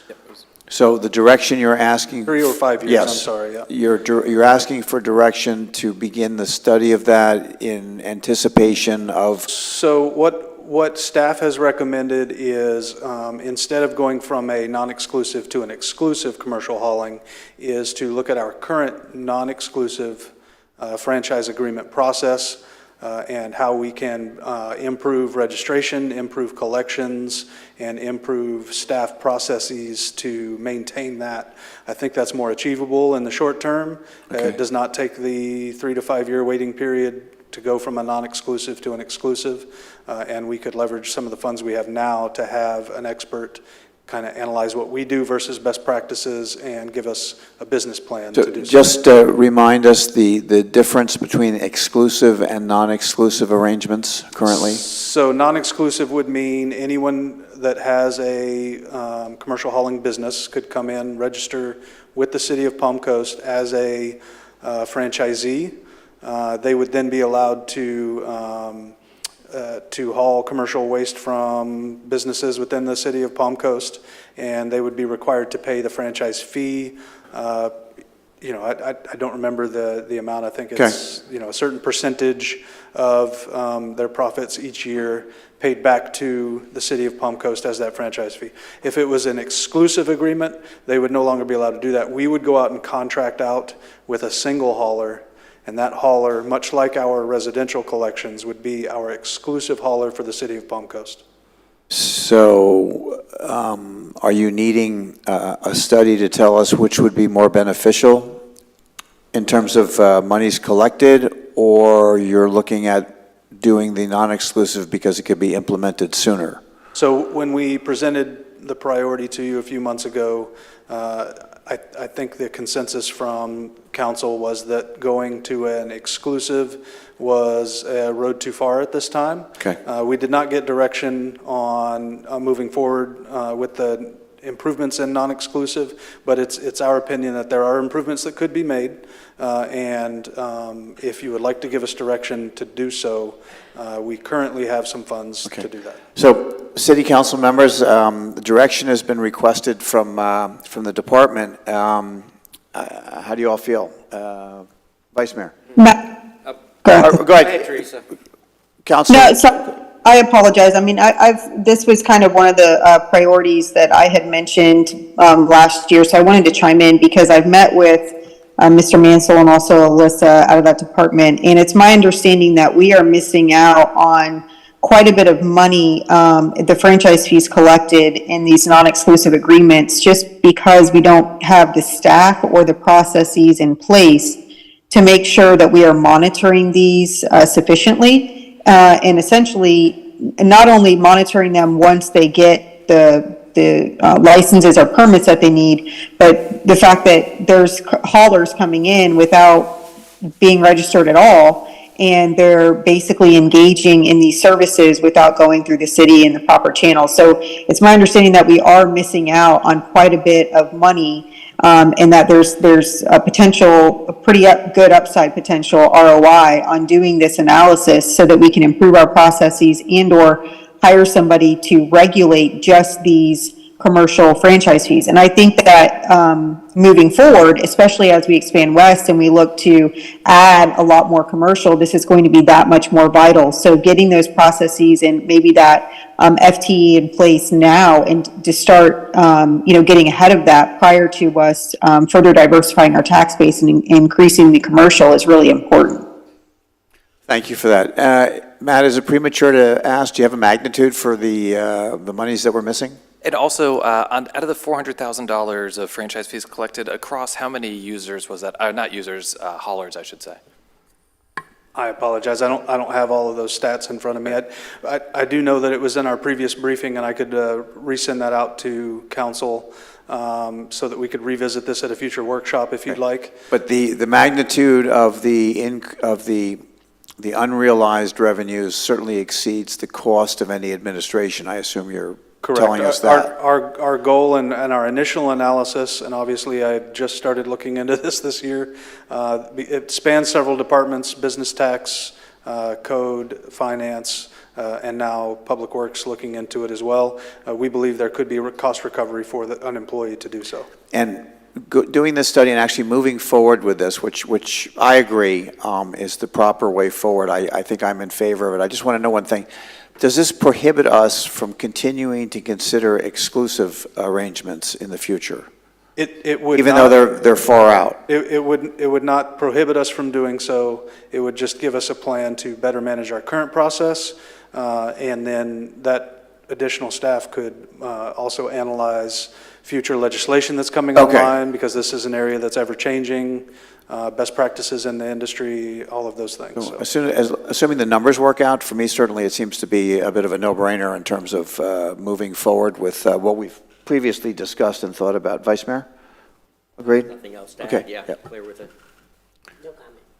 I would just say recovery of full franchise fees is obviously something that we should strive for, and I think that if we have a study that shows a FTE would be able to at least pay for themselves to be able to make people more accountable to these franchise fees, that is ideal.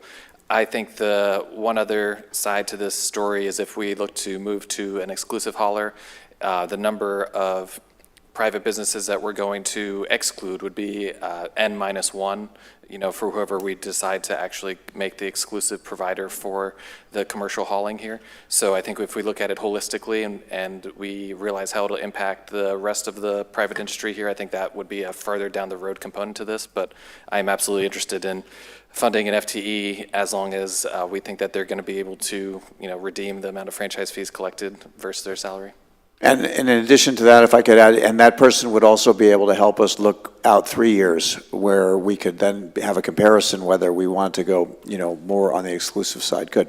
Yes. Okay, I think you have direction. I think you've got consensus, unanimous consensus from city council members to move forward with the initial plan, keeping in mind that that person would also look forward to the future as well. Yes, sir. Thank you. Good, thank you. All right, moving forward. Our Facilities Management Division is one of our younger divisions as well within Public Works. I believe they started around 2019 as a formal division to look at the facilities that the city has and to be the best stewards of our taxpayer dollars to maximize the lifespan of these facilities through internal preventative maintenance programs and repair of any issues that come up. We currently have 20 facilities that our team is responsible for, and that includes a bevy of different trades and areas of expertise. Just like maintaining your home on a much larger scale, plumbing, electrical, roofing, all of these things, HVAC goes into their day-to-day work order processes.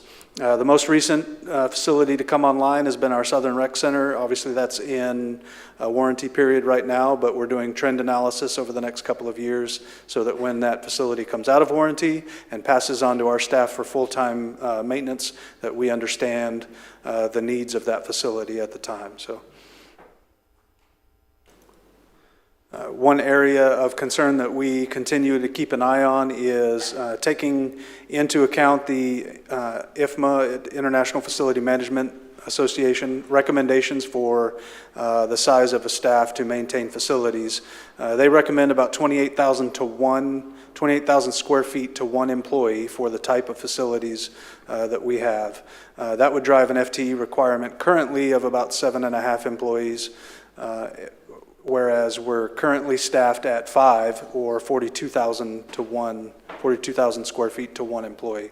Again, we're not looking to add this fiscal year. We did, as part of our outsourcing project last year of taking our facility landscaping of our fire departments and our utility sites to contract support. We were able to move one employee over into this area that brought us to 5.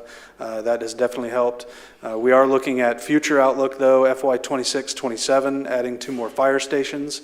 That would drive us to 230,000 total square foot of maintenance that we would be looking at when those facilities come out of warranty, obviously. So we'd be looking at around an 8 FTE requirement in FY 27-28 timeframe. So just thinking and forecasting into the future, and again, trying to plant seeds with the council that, we're kind of at capacity for our maintenance staff now, but we're tracking future projects and forecasting for our manpower requirements for the future. Does the MOC significantly reduce that FTE ratio because of the consolidation of sites and locations and back and forth? I don't believe that it reduces. It would be a reduction versus doing individual sites, though. So take, for instance, and I'll talk about it here in a minute, but the fleet maintenance facility is currently, about 2.5 bays plus some overhangs on the outside to repair 800 some odd vehicles. Obviously, the true up size of a facility to maintain a fleet of that size is much larger, right? So our square footage would go up for that area, but the consolidation of the admin areas in the MOC future phases obviously would be a reduction of versus us having. You've got people, I assume, traveling back and forth and moving, which has to eat up a lot of work hour time. Correct. Yeah, okay, thank you. All right. So moving into our fleet maintenance division, we currently have around 822 assets. So that's anything from a golf cart to a ladder truck in our fire department and everything in between. They are made up of over 50 different manufacturers and have a value of over $60 million currently. And our fleet management division maintains that fleet from cradle to grave. Now, what I mean by cradle to grave is everything from gathering the quote, once they know the requirement from the department that needs something, to competing those, to bringing them to council, to getting the approval to purchase, accepting delivery, outfitting those vehicles, maintaining it for its entire life cycle, and then auctioning that vehicle when it's met or exceeded its lifespan, and rolling those funds back into the replacement of those assets. So obviously a lot goes into that. We've had a lot of support from council over the past few years to kind of right size and restructure within our fleet management division. We're currently sitting at 8 mechanics and a few support staff. I think it's a total of 12 personnel to maintain 822 assets. Again, the industry standard says about 70 assets per mechanic, so we're getting closer. We're obviously not there yet, but we're kind of at our efficiency for the facility that we're in. Adding personnel at this point to maintain vehicles without the room to maintain them doesn't buy us as much efficiency. So we're looking into the future as the first phase of MOC comes online to hopefully continue support for our fleet maintenance facility. This facility would have enough bays and be of the size to support our current and future growth of our fleet. I believe we did a 10 and a 20-year forecast when we designed this facility, and from my last check-in, I believe we're about a 90% design right now. The largest bay on this would allow us to bring our largest fire apparatus indoors and work on it with the cab rolled forward. Our current process for doing so is to take mobile post lifts out to a concrete slab and to lift that vehicle outside, and whether it's beautiful outside or it's storming outside, if it's red, it gets worked on immediately. So our staff is working on that stuff in the weather right now. So there are multiple safety concerns obviously still within our too small of facility. We try to maintain that facility the best we can for the safety of our employees and to leverage for efficiencies, but definitely looking for continued support for this project moving forward over the next few years. So our replacement process for fleet starts early in the fiscal year. Right after the budget is approved, we're already planning for the next year's replacement list. We look at the complete list from finance, vehicles that have met or exceeded their lifespan. So this year, I really want to highlight, each year, the process of doing so. This year, we analyzed 243 assets that had exceeded their lifespan from a financial perspective or an age perspective. However, we don't automatically replace those. So we bring those in, we do a hands-on inspection, and our staff provides recommendations on what needs to be replaced. This year, we're currently sitting at about 58 assets out of that 243 that we're saying these vehicles need to be replaced. We're requesting those quotes and compiling those lists. That recommendation will come to you in future budget workshops. You'll see them both in the department budget briefings as well as in the final replacement agenda item at the end of the fiscal year, I believe in September. So again, really want to highlight the fact that our staff is scrutinizing this list. One thing that I will also add is by keeping our fleet fresh, not only do we keep a safe fleet, that we leverage current safety, safety improvements that are in newer vehicles, backup cameras, those kind of things. But we're also driving down maintenance costs. So each year, for the past 3 years, we've been able to reduce the operational portion of our fleet maintenance budget.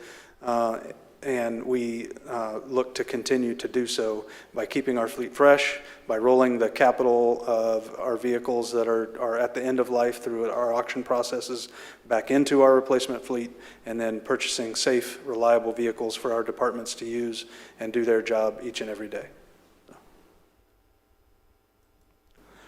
So just looking at planning into the future, this last fiscal year, just talking about some of the things that we've been able to accomplish, we finalized the oversight of the solid waste contract into Public Works. We outsourced the facilities landscaping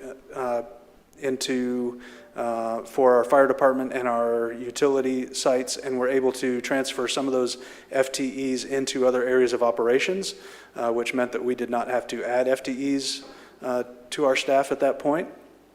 FY25, we're looking at just leveraging those best practices and to kind of keep a pulse on future projects moving forward that drive our future manpower requirements. We want to do smart growth of staff, smart growth of processes with the smart growth of our city.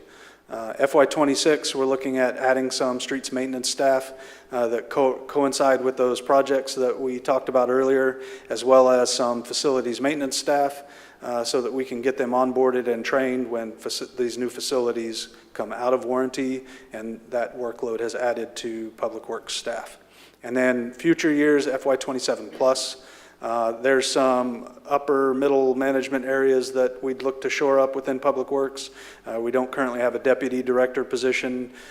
We'd look to add a facility manager position. That's the only major area within our department that doesn't have a manager position over it. And then we just look to continue that smart growth of staff by keeping an eye on infrastructure projects and the scope of that and what it means to our rotations. And with that, pending your questions, that's our Public Works. So you said that there is no current deputy. Correct. So how does that, how would that affect your succession plan? Just in terms of if you're thinking long-term planning, that obviously has to be a major question. That's obviously an area of concern that I have. We have some strong managers that are really good at their functional areas right now. But, I believe Chief Forte used to say, what happens if Matt gets hit by a bus? I like to call it the what happens if Matt wins the lottery test. You help the bus. You help right. the bus. If Matt gets hit by a bus, is Exactly. the bus okay? So, that's an area that we need to shore up within our succession planning for sure. Okay, so keep asterisking that and reminding us as you come back. That's probably something we should continue to discuss. All right. Any city council members would like to comment on Matt's presentation? I'm good. Okay. Thank you very much for this presentation. Councilwoman Pontieri, questions? Just really quickly, no questions. I had a really good discussion, Matt, with you last week, and I am always impressed and just absolutely floored at everything Public Works does. And I want to specifically thank you for being a steward of taxpayer dollars, recognizing the challenges that we have with the budget and holding off on the FTEs for at least another fiscal year.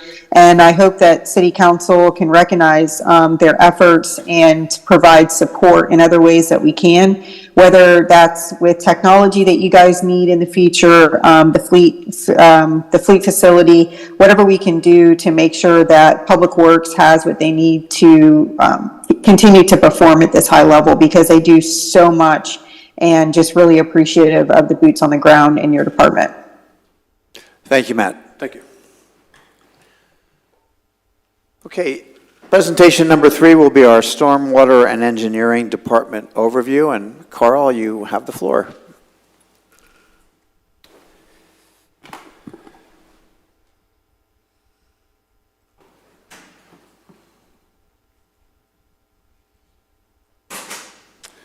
Okay, good morning. Carl Cody, Director of Stormwater Engineering, and I have with me today Lynn Stevens, our Deputy Director of Stormwater Engineering, who's going to help assist in the presentation.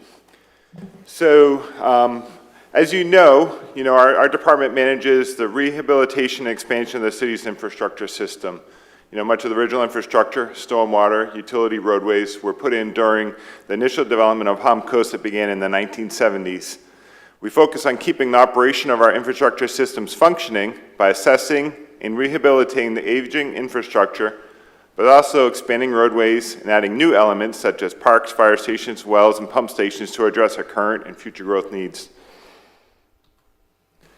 So the department is comprised of 82 full-time staff, and we have 4 areas of focus: stormwater, utilities, transportation, parks, and facilities. The goals of the department are noted on the slide, but in summary, they include providing an enhanced quality of life for our residents, to collaborate and provide a well-maintained and functioning system by being fiscally responsible, as well as providing a high level of citizen engagement. Our mission is to ensure the protection of the environment, quality of life, and public safety through maintenance, planning, and improvements. So the purpose of stormwater staff is to provide superior flood protection for our residents and their property through maintenance, improvement, and innovation. The purpose of the engineering staff is to provide unsurpassed support and protection of our community through collaborative and technical methods to manage public safety and quality of life. So I'm going to now get more into the details of what the engineering staff perform and what makes up the engineering division of our department. So it is comprised of 20 employees. The 3 primary functions of the engineering division is the oversight and implementation of the city's capital improvement program. They perform technical reviews of new developments and permits and provide oversight and assistance regarding utility, stormwater, traffic, and facility operations. So engineering staff typically manages around 100 projects each year, utilizing various grant and funding sources. This slide depicts the 24 budget that comprises multitude of funds, totaling over $136 million, 105 projects. In fiscal year 24, there are 5 grants in the amount just over $7.5 million that are associated with capital project expenses. In fiscal year 24, there is 1 active state revolving fund loan associated with the completion of wastewater treatment plant 2 expansion. In the upcoming 25 budget, there are 2 loans necessary that were identified in the stormwater and utility rate studies that will be required to implement the upcoming stormwater and utility capital projects. And the pie chart there shows you the percentage of those types of projects that make up the overall $136 million. So the Parks and Facilities Engineering Group consists of 2 staff members who are currently managing 19 capital projects with a value of almost $33 million. They assist the park and facility management staff with establishing technical standards and assistance with maintenance projects, as well as conducting studies such as the ADA assessment and implementation of energy and operational studies. The Transportation Engineering Group consists of 3 staff members who are currently managing 32 capital projects with a value of almost $38 million, In addition, engineering staff provide oversight, engineering analysis for operational items, which is very time-intensive and requires additional staffing to address items such as speed studies, stop sign traffic signal warrant studies, traffic signal timing, and citizen inquiries. Staff also participate as a member of the community traffic safety team. In addition, transportation engineering staff perform technical reviews for 54 new development projects and 486 permit reviews in fiscal year 23. A very active group. The utility engineering group consists of 7 staff members who are currently managing 30 capital projects with a value of over $52 million. 3 of those staff members provide site inspection to verify products and construction meet utility standards. Due to the aging system and additional capacity needs, there is a need for additional staffing as indicated in the recent utility rate study. In addition, engineering staff assists utility staff by providing oversight, engineering analysis for operational items, and performing engineer services for items such as water and wastewater capacity analysis, system modeling, inflow and infiltration analysis, and manage and update utility standards and technical details. In addition, utility engineering staff performed 61 technical reviews for new development projects and 709 permit reviews in fiscal year 23. The stormwater engineering group consists of 4 staff members who are currently managing 19 capital projects with a value over $13 million. In addition, stormwater engineering staff utilize the stormwater master plan, stormwater modeling, and feedback from stormwater operations and maintenance staff, as well as citizens, to identify areas of stormwater system that need to be analyzed to determine possible maintenance and/or improvements, such as increasing culvert pipe sizes, adding culvert pipes, or capacity modifications such as ditch rehabilitation or additional stormwater storage. I also manage the stormwater discharge water quality program. In addition, the stormwater engineering staff performed technical reviews for 57 new developments, 143 permit reviews in fiscal year 23. Due to the aging system and additional capacity needs, there is a need for additional staffing as indicated in the recent stormwater rate study. An additional staff member in fiscal year 25 will be requested to assist with the additional requirements to ensure compliance with the City of Palm Coast State, Federal, Municipal Separate Stormwater Sewer System Permit, the MS4, and to administer the city's floodplain management program.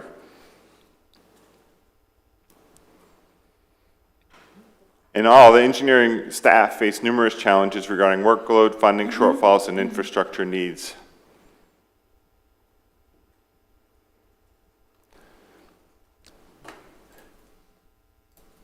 Due to the current budget constraints, there are no new positions that were added in fiscal year 25. As stated in the previous slides, there are proposed staffing additions in fiscal year 25 and in future years as contemplated in the adopted stormwater and utility rate studies. Staffing needs will continue to be evaluated to address regulatory, organizational changes, succession planning, workload efficiency, or level of service. And from here, I'm going to turn it over to Lynn Stevens, and she's going to present the stormwater operation and maintenance side. But prior to doing that, is there any questions regarding the engineering group? I have none. No questions. Got nothing. Councilwoman Pontieri, any question at this section? The only question that I had is surrounding the cost of any inspections that we're doing and any staffing needs that we have. Are we charging appropriate fees or for inspections or any type of permits in order to cover our operating costs? Obviously not to make money off of them, but just to cover them. And if not, is that something that we need to evaluate as we look at the necessity to hire more staff? Yeah, I guess there's 2 parts of it. A couple of years ago, we did a fee analysis along with the building department when we looked at the stormwater side of inspections. And during that analysis, all the stormwater reviews, inspections, and work was analyzed, and those fees were implemented and adjusted. But in terms of the additional technical reviews that the rest of the engineering staff do, is something that we will have to work with community development on the development fees that they take in and verify those are either, I don't know if there'll be cost recovery, but there'll be an analysis performed, and then we can at least see where we stand. So I think that's going to be a future item that we'll look at in upcoming time. And we can. If we could, just make sure we do look into that, because as we do have the necessity to hire staff, we want to make sure that we're on par, probably looking at other municipalities as well to make sure that we're collecting what we need to collect to be stewards of those dollars.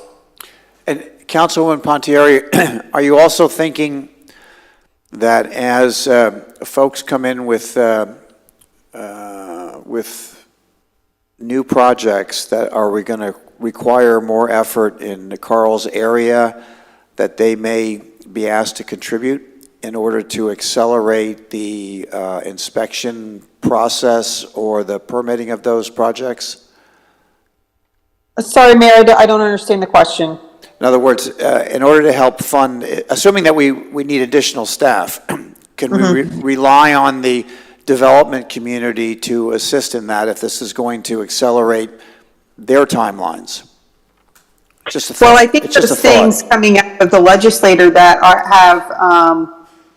assuming that the governor signs some of them, which I don't anticipate he won't, that are accelerating staff's requirements to approve certain things. So I think that kind of a analysis of some of these fees is going to be required anyways, because the pressure on staff to kind of turn things around is going to increase as those requirements become tighter. So I think that, I don't know how much we'll be relying on the development community, to your point, but whatever analysis staff finds to be appropriate, I would lean on them because they know their needs obviously more than we do. So as those needs maybe increase because of what's being done in the legislature, that analysis needs to be kind of revamped anyways. Okay, and so Carl, your point about getting together with community development, I mean, that makes good sense, because you might get a feeling there it's a win-win for us and for that community as well. Okay, thank you. Correct. All right, if there are no other questions, we thank you. And Lynn, go ahead. Good morning. Morning. Lynn Stevens, Deputy Director. So today we're going to be talking a little bit more about the Stormwater Maintenance and Operations Divisions. So based on experiences with residents, we think about the stormwater system. The first thing the resident thinks about is the swell in their front yard. The reality is that our system is massive, and the major components of the stormwater system are elements that are downstream of the swales. It takes a small army of people and equipment to keep this system maintained and functioning properly. We're often asked, where does my stormwater fee go? So this graphic shows a breakdown of where the fees are actually spent. And notice that the highest percent of fees are spent in the swell maintenance section of our department. The Operations Division also includes inspections, survey, and GIS expenses. A study of stormwater inspection and review services was conducted in 2021, as Carl had stated, and the fees are designed to recover the costs of the field inspections and plan reviews in our section during the development, permitting, and construction process. We'll discuss what types of inspections are conducted in future slides in the operations section.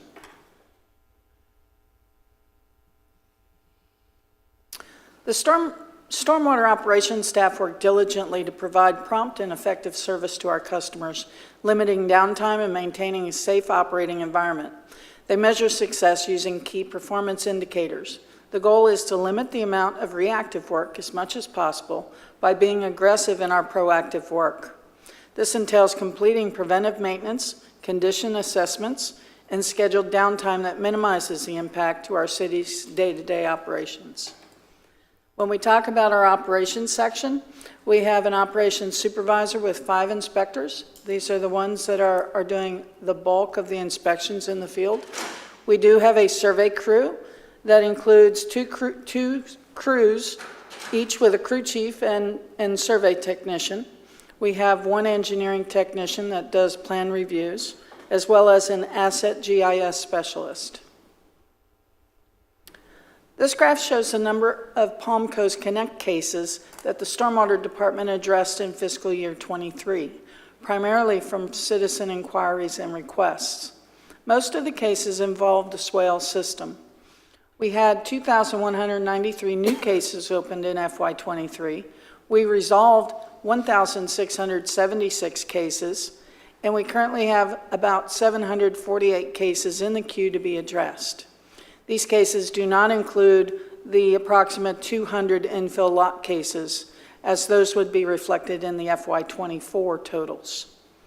So the infill lot cases, by the way, have remained open. We have not closed any of those cases, so they still remain open and active. I'd like to point out at this particular juncture, there seems to be a little bit of confusion about cases that are closed. When we receive a Palm Coast Connect case, the case is opened. Generally, if it's a swale, it requires a swale inspection. So the case moves to inspection. The inspector inspects the swale to see what type of work needs to be performed. From there, the case may be closed and the resident is referred to the city website. We have an interactive website where they can go and see if that swale has been put on the regrade list and what the timing of that regrade would be.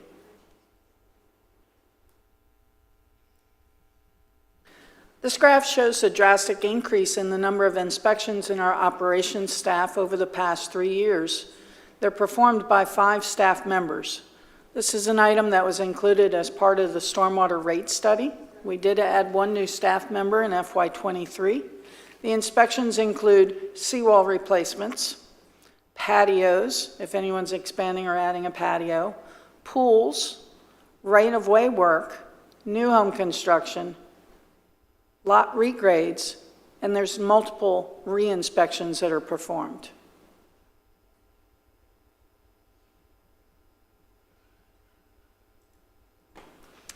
The operations staff face numerous challenges regarding our workload. We have an increased number of reviews and inspections, as you saw in the previous slide. It does include things other than just new home construction. I'd like to point that out. It does include driveway replacements, culvert replacements, pools, patios, generators are now inspected by our staff, and inspection by others in our right-of-way, such as Metronet, AT&T, Spectrum. So we also inspect those permits as well. There's also an increased number of survey work being performed by the operations staff. They perform work for not only city projects and properties, they also look at the rights-of-way. They're doing ditch locations. Where are the ditches? We find new ditches regularly in our system. So they have to determine whose ownership it is. Is it a private system or is it public? They're also verifying new home drainage plans as well as finished floor elevations. So that workload has definitely increased with the changes of the technical manual. Establishing elevations for the culvert and driveway installations. This is also part of the survey crew. For every new home that's built on an infill lot, our survey crews go out and survey the culverts on either side of the construction site to make sure that the new culvert flows in the proper direction. As well as increased number of citizen inquiries, complaints, and concerns. The Citizen Connect cases go to our operations staff as a first line of defense.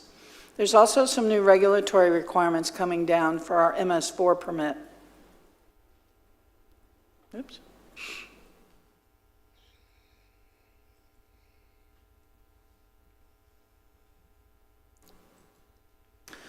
So now we go into our stormwater maintenance division. Are there any questions on the operations group?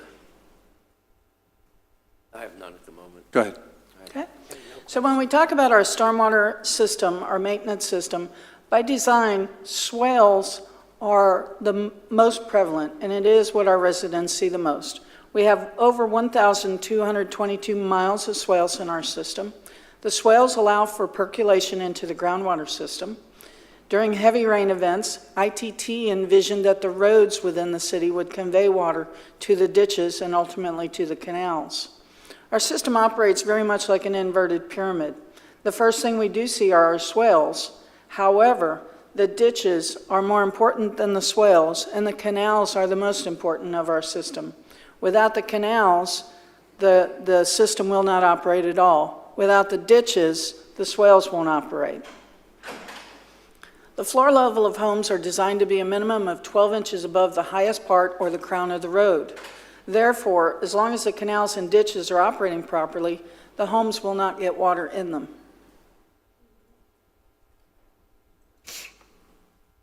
So we start with our canal crews, since this is one of our most important functions of our system. The freshwater canal system is the base of the system. Our entire city drains into the freshwater canal system prior to finally discharging into either one of the swamps we have along the coastline or directly into the intercoastal waterway. A failure or major blockage in our freshwater canal system would affect the entire system.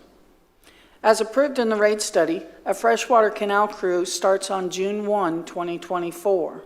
This new crew will maintain the 58 miles of freshwater canals, including overseeing the weed control contractor, maintain the area and equipment at the 14 different weir sites that discharge into our outfall, and the one pump station that we operate. We'll also collect regulatory water quality data, maintain the maintenance access points to the canals, clear high spots in the canals, and respond to citizen complaints about the canal system. Prior to this crew, minimal maintenance was performed on our freshwater canal system and weirs. Work was reactive, not proactive, as it will be with the new system. We will be more proactive. The ditch maintenance crew, prior to 2019, our level of maintenance for the 177 miles of ditches throughout the city was simply to mow the tall grass, primarily with the use of prison crews. Under our new program, a designated ditch crew was added with specialized equipment who are dedicated to excavating the ditches to restore them to their original design and capacity. This photo shows the staffing and equipment that are dedicated to ditch rehab and maintenance. We still utilize prisoner work crews to do ditch mowing and debris removal, and recently we added herbicide treatments to help further retard vegetation growth in the ditches. These efforts have had a very positive impact to the overall function of our stormwater system. The ditch crew again performs a variety of tasks utilizing a variety of specialized equipment.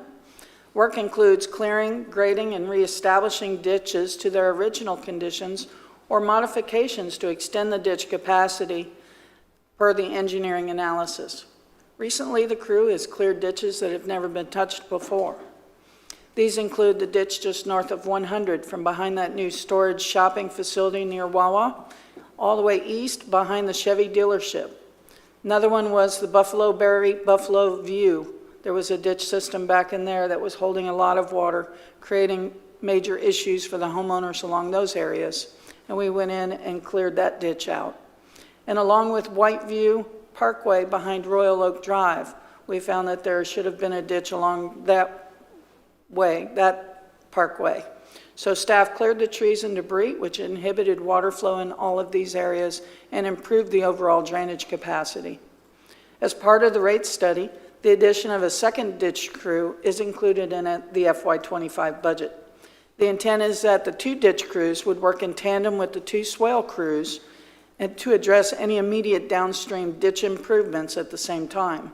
Often what we see is where the swale meets the ditch, we wind up with a mound of dirt that can restrict some of the flow capacity.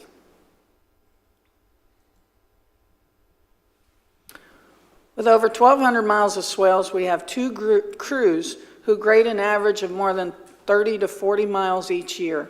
This photo shows the staffing and equipment that are dedicated to the swale rehab and maintenance. This current division consists of two swale crews with 6 crew members in each, one culvert crew, which consists of 2 employees, 2 swale specialists, and 1 water truck operator.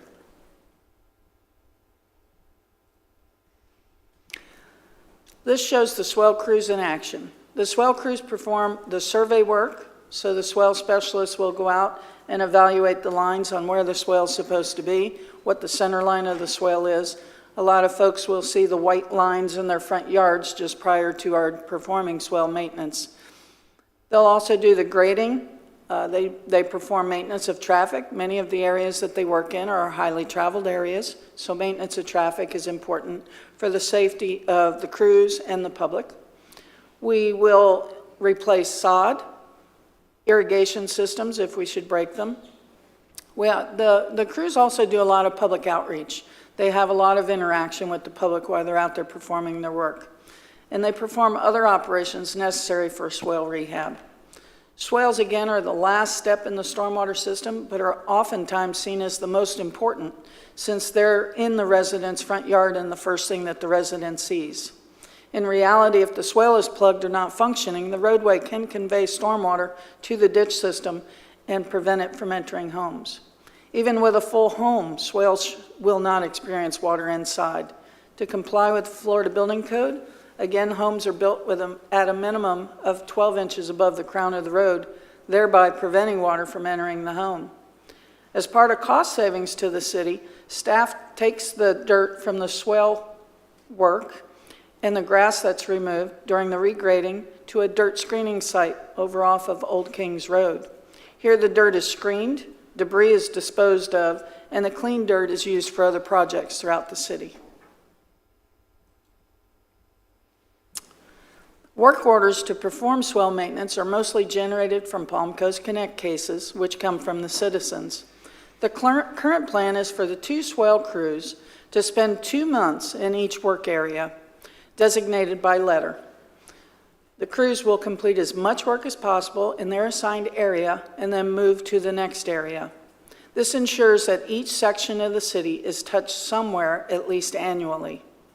The residents can look up their address on the city's website to see where the crew's current workload area is and actual streets where work is being performed, as well as upcoming streets identified to be serviced in the next rotation. This graph shows the miles of swales regraded by the 2 crews.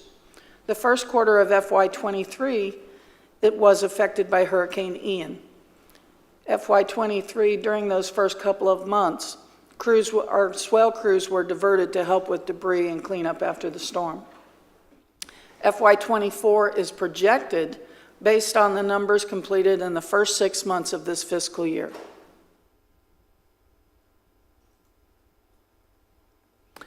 Sometimes the swales are fine, but the pipe under the driveway is full of sediment.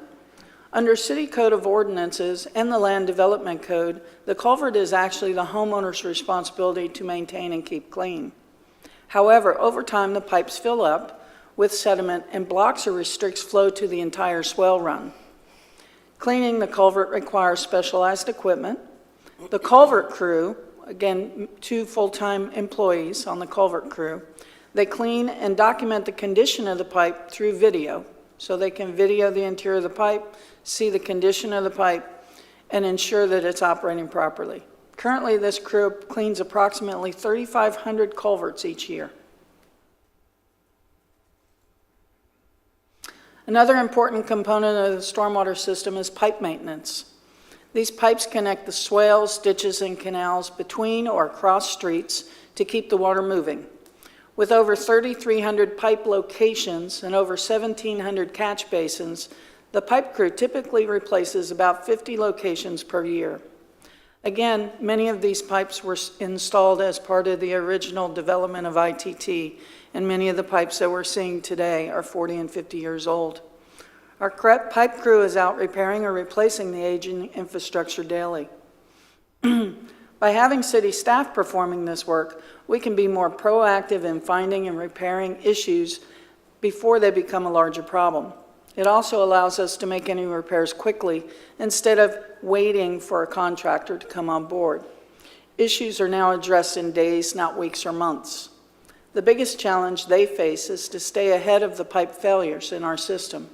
Each year, emergency failures continue to increase. Some recent major failures to mention include Royal Palms Parkway, Whiteview Parkway, Belterre Boulevard, Seminole Woods Boulevard. Performing this work in-house is a cost savings in lieu of contracting this work out. The pipe crew performs a variety of projects ranging from the replacement of 15-inch pipe under a residential roadway to the replacement of 48-inch or larger pipes under major roadways, as well as replacement or modification of stormwater structures, concrete spillways, and head walls. In addition, they install new larger pipes to replace existing or install new pipes as part of the stormwater improvement project. Coordination with the various utilities and maintenance of traffic is critical for the work they perform. In fiscal year '23, this crew replaced a record number of linear feet of pipe. As part of the pipe replacement projects, we do utilize contractors to perform concrete and asphalt work. As part of the recent stormwater rate study, future plans include bringing this work in-house to expedite the completion of the jobs and save money. So I'd like to take a minute and look at some of our operation and maintenance successes. We've reviewed and updated some of the career progression roadmaps for all of our positions in our department and created areas of opportunity for staff and created individualized development plans identifying training and the ability for advancement. We feel this is important in order to develop our employees and reduce turnover. We are also piloting a whale spot regrade program. We started it May 1st. The purpose is to improve swale functions in more areas, to be able to touch more issues, more areas, by removing just those high spots that create blockages in the swale system.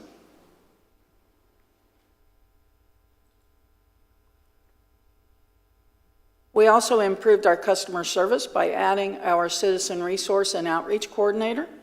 She has been a godsend as far as case management and citizen interaction improvements. She came on board just before we started with all of the infill lot cases that came across. She also provides a lot of training, both internally and externally. She's conducted a few training sessions with the other departments. She took the lead again on the infill lot cases. We had well over 200 cases that came through that department. She was instrumental in making sure that we were able to visit each and every one of those sites. Another success story is the updated technical manual, which established the new finished floor maximums and set some other parameters on grading plans. We also established the Residential Drainage Advisory Committee, and I'm proud to announce that our first meeting is scheduled for June 4th. Hey, Lynn, if I could just interrupt you. Yes, sir. Will you be giving us updates as those meetings progress? Yes, sir. You're the person from the city that's Yes, going. sir. Appreciate that very, very much. Absolutely. I know there's a lot of hard work there that needs to be done, and, it's not going to be easy, but please keep us up to date, the good, the bad, and the ugly. Absolutely. Thank you. So some of the challenges that we face in our division is, of course, the rise in cost of materials and contracted work. With the aging infrastructure failing faster than we can rehabilitate and repair, you can see by the graph the costs of some of the items have more than doubled in the past 2 years. The recently adopted rate study increase addresses these challenges and includes adding a second ditch crew, the freshwater canal crew, a concrete and asphalt crew, along with the staffing and associated equipment. Staff turnover, we talk about staff turnover. Most of ours is due to retirements, promotions, I'm happy to say, and temporary workers become either permanent, either in the stormwater department or other departments throughout the city. I think I heard Brittany say that it was a pipeline, and I really like that, that term. It's a pipeline for adding new staff to all of our departments throughout the city. We've experienced some issues with the inmate crews, and that includes the number of inmates that are available for the work crews that we use. Currently, we have 2 work crews out there. That requires 2 full-time staff for each of those crews. Prior to COVID, the inmate crews consisted of 8 to 10 inmates in each crew, and it provided a corrections officer for the crews. We still had staff available to help direct them and inspect the work as they went along, but it did provide us a tremendous more number of workers that we had out there. The corrections officer transported the crew. That program is no longer available. That was through the Tomoka facility, and that crew is no longer available. Today, we provide staff, our staff goes and picks up the work crews, we monitor the work, and we return the inmates to the Correctional Institute at the end of the day. Again, we have 2 crews, and each crew generally averages 3 to 5 inmates. And those crews do ditch mowing that you see along the roadways. So some of the proposed strategies that we have. Another proposed strategy is a second culvert crew. In April, staff put out a request for quote to clean culverts. The quote was for approximately 5,500 culvert cleanings, all in the B section. The quotes ranged anywhere from $550,000 to $3.3 million, or between $100 and $600 per culvert cleaned. Then it would also require staff time to monitor, oversee, and inspect that contractor work, estimated to be approximately another $15 per culvert. Staff estimates that our crew is currently performing the same task for approximately $300,000, or about $94 per culvert, which includes vehicle replacement, our staff costs, and maintenance expenses. Our staff also provides other valuable services while working in an area, such as videoing the condition of the culverts, talking with the residents, cleaning beyond the culvert pipe, so they will go beyond the culvert pipe if there's a high spot there, preventing flow, and reporting other observations in the area besides just the culverts to the maintenance staff. In addition, our staff are available for emergency services, especially in the event of a hurricane or other disaster, and can assist other departments when needed. By adding a second culvert crew, we could double our cleaning activities and have more impact on the efficiency of the swale system. The second crew could be formed by postponing the purchase of the canal pontoon excavator that's slated for FY25, and utilizing that funding to purchase a second vacuum truck and reallocating the operator from the canal pontoon excavator to operate the second vacuum truck in FY25. This would also require hiring one additional staff member in FY25, since the vehicles do require 2 people to operate the vehicle safely. Is that the recommendation? That would be one of our recommendations, yes, Understood. sir. In order to start the second crew in FY25, we would need consensus from council to obtain the equipment loan now so we could get the equipment ordered and get that crew started in FY25. And, just to add on to that equipment loan, that is a loan that's in our current approved budget. It would just be consensus to swap out the equipment that we're looking to purchase. So we'll cover more of that in some upcoming slides here. It's not a new loan, it's one that's already been in the budget and approved. So one of our other proposed strategies is the spot regrading. Again, we started this program on May 1st, so it is new. We only have about 2 weeks worth of data. High spots in the swale, of course, will restrict flow. Most of the high spots are where new construction meets an existing home, or on either side of a culvert, or near a vacant lot. These are most of the places we experience high spots and blockages in that swale system. Staff came up with the idea of doing spot regrading. We started piloting the program again on May 1st to evaluate what effect it would have and if it would improve more locations by the spot regrading, or if the entire swale does not need to be regraded. This is determined by staff by evaluating the elevations along the swale from the highest point to the lowest point of discharge. Spot regrading will not work in all areas.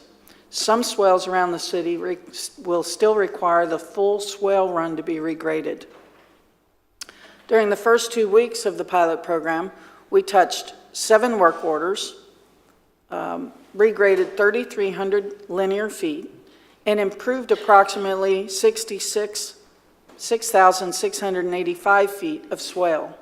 The full regrade crew, one of the full regrade crews, continued on their scheduled routes in the R&W sections. They cleared 8 work orders. They regraded 2,941 feet and improved approximately 4,971 feet of swale. We plan to continue this program and continue evaluating its impact over the next few months. If the program proves to be successful, then we would utilize the second ditch crew identified in the rate study and slated for FY25. The crew would perform spot regrading in the same areas that they are cleaning the ditch where the swale discharges into that ditch. That would provide us 2 full regrade crews and 1 spot regrade / ditch crew combo. We believe this strategy, along with the second culvert crew, will have a significant improvement on the swale system while still maintaining critical work on the canals, ditches, and the pipe systems.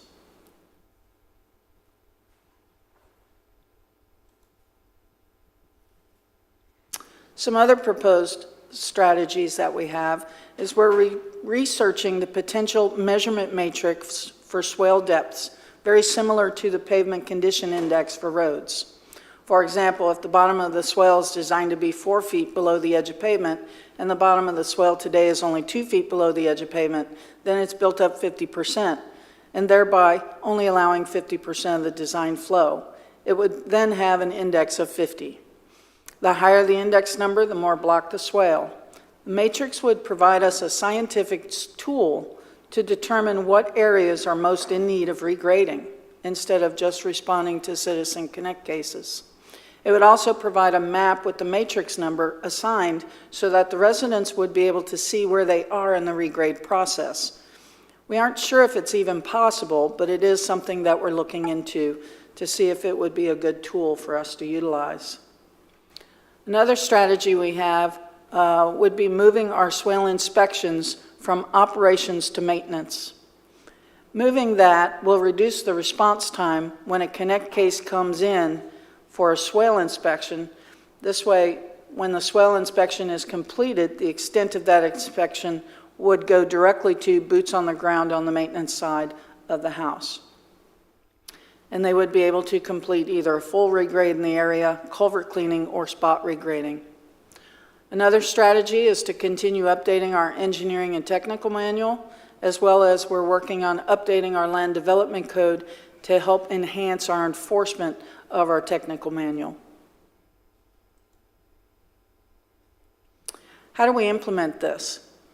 First thing we would need to look at is City Council's concurrence on the equipment loan on making that change from the pontoon excavator to the second vacuum truck. Add additional swale specialist. The second ditch crew, which is already included in the rate study and the upcoming budget. Again, changing the pontoon operator to be reassigned to the culvert crew, and adding 1 new position for an equipment operator 2 for the culvert crew. The equipment loan, again, we would like to purchase a vacuum truck and postpone purchasing the pontoon excavator for a later date, and then purchase the remaining equipment for the ditch crew as far as their equipment and the concrete and asphalt crew equipment. That would all be part of that equipment loan. So the 5-year staffing plan in FY24, we've added our citizen engagement and outreach coordinator. We added an additional swale specialist to help with some of those swale inspections. We've, on our stormwater maintenance side, we added an equipment specialist to help maintain some of our small equipment, our mowers, our blowers, our other equipment that we use. Freshwater canal crew, again, starts June 1st. We are gearing up. We are in the process of hiring staff for that. And again, we're asking for council concurrence to change from the pontoon excavator to the vacuum truck. In FY25, in the operations, we'll be looking for an additional engineering technician. This is not only for succession planning, but also the number of reviews. With the changes in the technical manual, we're performing more reviews. Stormwater maintenance, we're going to be asking for another swale specialist to do those inspections on the swales and help us determine whether it requires a full regrade or spot regrade. The ditch maintenance crew will be coming online in FY25. The equipment operator, again, changing it from the pontoon to the culvert crew. and adding that second culvert crew person. Other items in 26 through 29 will be addressing regulatory organizational changes, succession planning, as well as evaluating workload, efficiencies, and level of service. Stormwater Maintenance Department between FY 26 and 29 will be looking to add the concrete and asphalt crew, as well as the equipment operator for the pontoon excavator sometime in the future.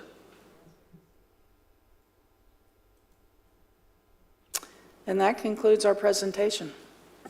Lynn, just a question, informational. The new initiative, the program that started on May 1st, which is hitting the high spots in the swales. Yes, sir. Why is that not combined with your ask for the additional culvert cleaning operation? Why wouldn't that be one, or united initiative? So we are still in its infancy of piloting the program. So what we thought we would do is in FY '25 with the new ditch maintenance crew coming on, we would combine those tasks with that ditch Okay. maintenance crew and make them kind of a hybrid crew that does both the ditch interception with the swales, keeping those portions clean, as well as doing some spot regrading along that same area. Because you're responding to an issue of critical importance. Probably it could be one or the other. It would seem more efficient if that team could go out and correct either one, which or perhaps it's both, but either Correct. one with that critical mission idea. Good. Okay, thank you. And Yep. it may look in the future, if we're successful with this, it may wind up being that we do come back somewhere 26, 29, asking for an additional crew for spot regrading. We want to evaluate the efficiency of the program. Okay. City council members, there is a request from staff regarding the change in the purchase of the pontoon excavator to A vacuum truck. a vacuum truck. So staff has asked for that. So let's just start there if we could. Is anyone opposed or have a question about that change in the existing loan? No, I think it was explained fairly well, and I appreciate the suggestion and willingness to move the target as the environment changes. Yeah, I have no issues with this. I have no issues with it. Councilwoman Pontieri, any As long as comment? it works. Any comment on that particular issue? No, I'm in favor of it. I think that I want to commend staff for being able to kind of change direction based on what we know is a need. So I'm 100% on board with it.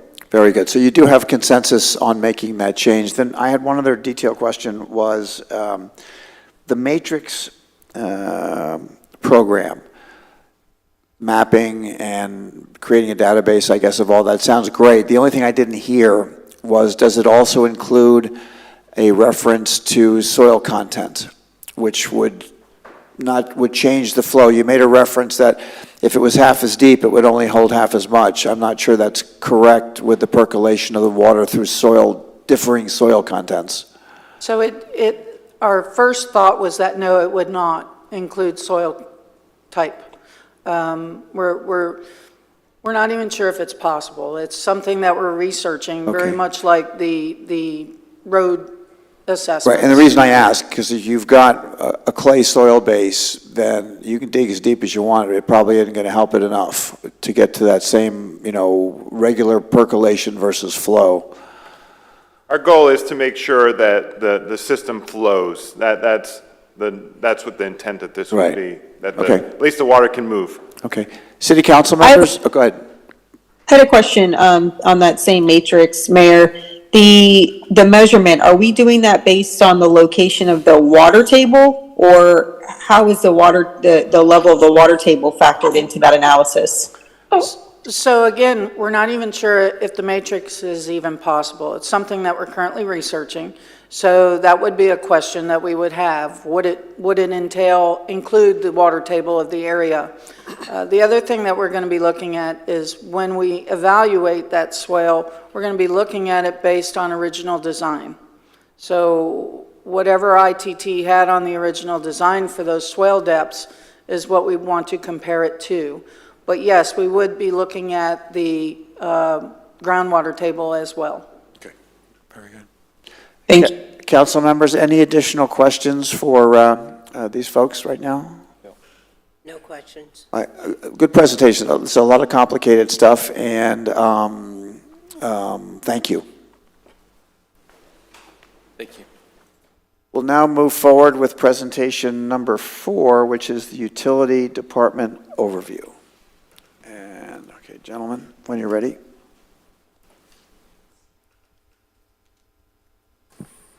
You guys have the anchor position today?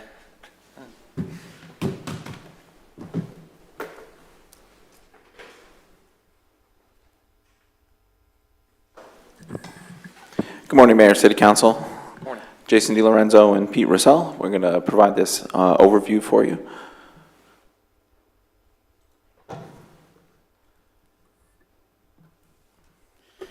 Good morning, Mayor and Council. Peter Russell, Deputy Director of Utility. Water and wastewater treatment is an essential part of any community, ensuring that water discharged into the environment or used for drinking water meets regulatory standards and poses no harm to public health or the environment. However, water and wastewater treatment can be a significant financial investment, requiring careful budgeting and financial planning. Today, we're going to go through the utility department overview and some of the challenges that we face. Okay, this slide shows some of our history, and the utility has a long history presence in Palm Coast. We started providing water and wastewater or sewer services in the beginning of 1970s. And if you look at some of these bullet points, we're going to be probably changing that in the very near future and adding another couple of bullet points that I'll go through as I move along the presentation. Council, as you can see from that slide, we have a continuous operation from 1969 through today. And that's because of our investment in preventative maintenance, which is paid by the ratepayers. That's allowed us to keep those facilities open for that length of a time. Before delving into budgeting, it's essential to understand the components of water and wastewater treatment expenses. While these costs can vary significantly based on the scale of operation and regulatory requirements, they generally encompass the following: infrastructure, operational compliance, capital expenditures, and contingency planning. We examine and measure our budget through our operational performance, long-term debt, and rates. The utility is under enormous pressure to balance a host of physical and financial responsibilities, especially when it comes to providing affordable, clean, and reliable service. From drinking water to wastewater to stormwater, we are always trying to better quantify our infrastructure needs and develop a target plan. Starting with the infrastructure, this category includes the construction, maintenance, and repair of treatment facilities, such as treatment plants, pipelines, and pumping stations. We also want to include the basics like the buildings, the roofs, the doors, the fences, paving. It's important to note that some of these elements can be substantial expenses, requiring thoughtful and long-term planning. In addition, I'll also add that some of the projects that we perform, we also collaborate with the Public Works for some things like concrete work, mounting pads. So that's typical. We've done a few pretty major projects with the help of them. Council, current infrastructure includes 830 miles of water pipe, over 700 miles of sewer pipe, 67 wells, a spray field, 2 rapid infiltration basins, 5 treatment facilities, and over 4,000 fire hydrants. The operational expenses encompass the day-to-day costs, such as labor, energy, chemicals, and equipment maintenance. These costs can fluctuate based on changes in the demand, flow, or loading.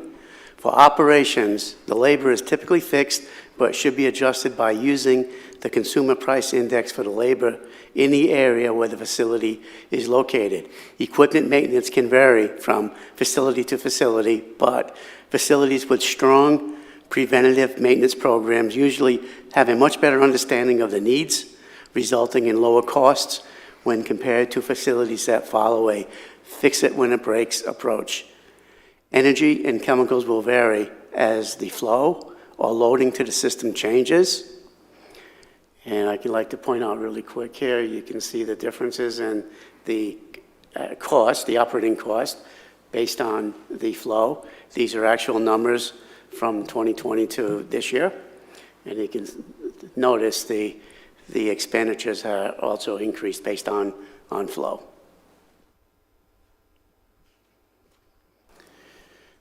Meters typically have a lifespan of 15 years.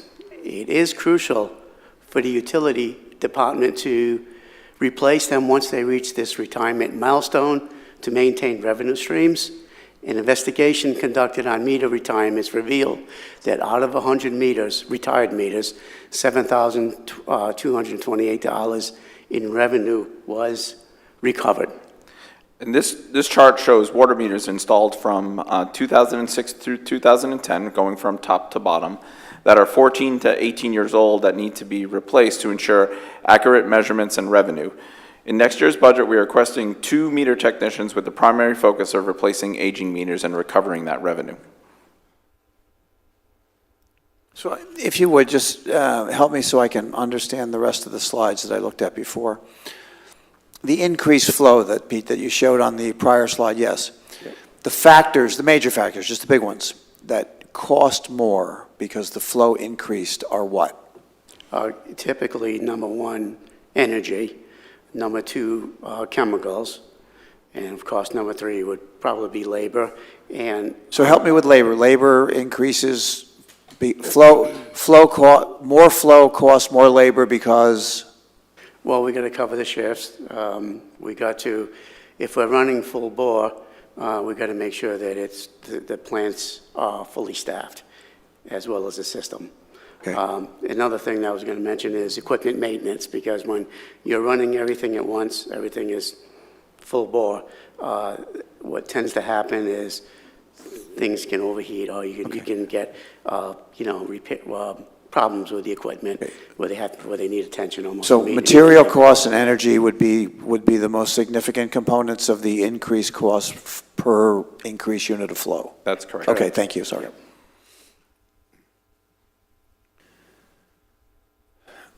Meeting regulatory requirements entails testing, monitoring, and reporting to ensure treated water or wastewater adheres to environmental and regulatory standards. It's also vital to anticipate future changes in treatment processes, such as the PFAS and the PFOS, or seeking alternate water supplies, future shifts in wastewater streams, and any forthcoming regulatory requirements. With proper planning, regulatory deadlines and compliance milestones can be met in a controlled and managed way. Adequate budgeting should account for these aspects to prevent rushed and costly responses to compliance changes.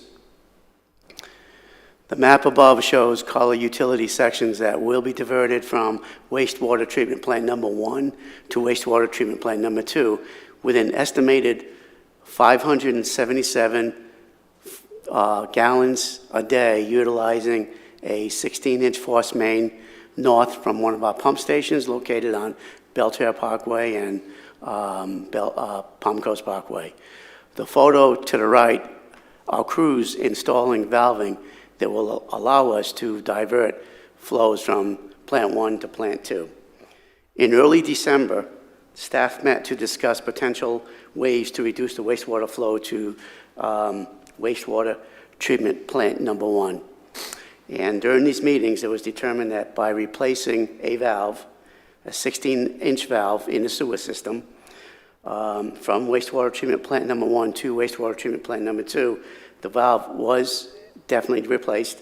The redirection plan helped us in providing available capacity at wastewater treatment plant number 1. So Mayor, City Council, if you think about the city and how ITT laid it out, right, they had 47-ish thousand lots, quarter-acre lots that they set out, and there was one wastewater treatment plant.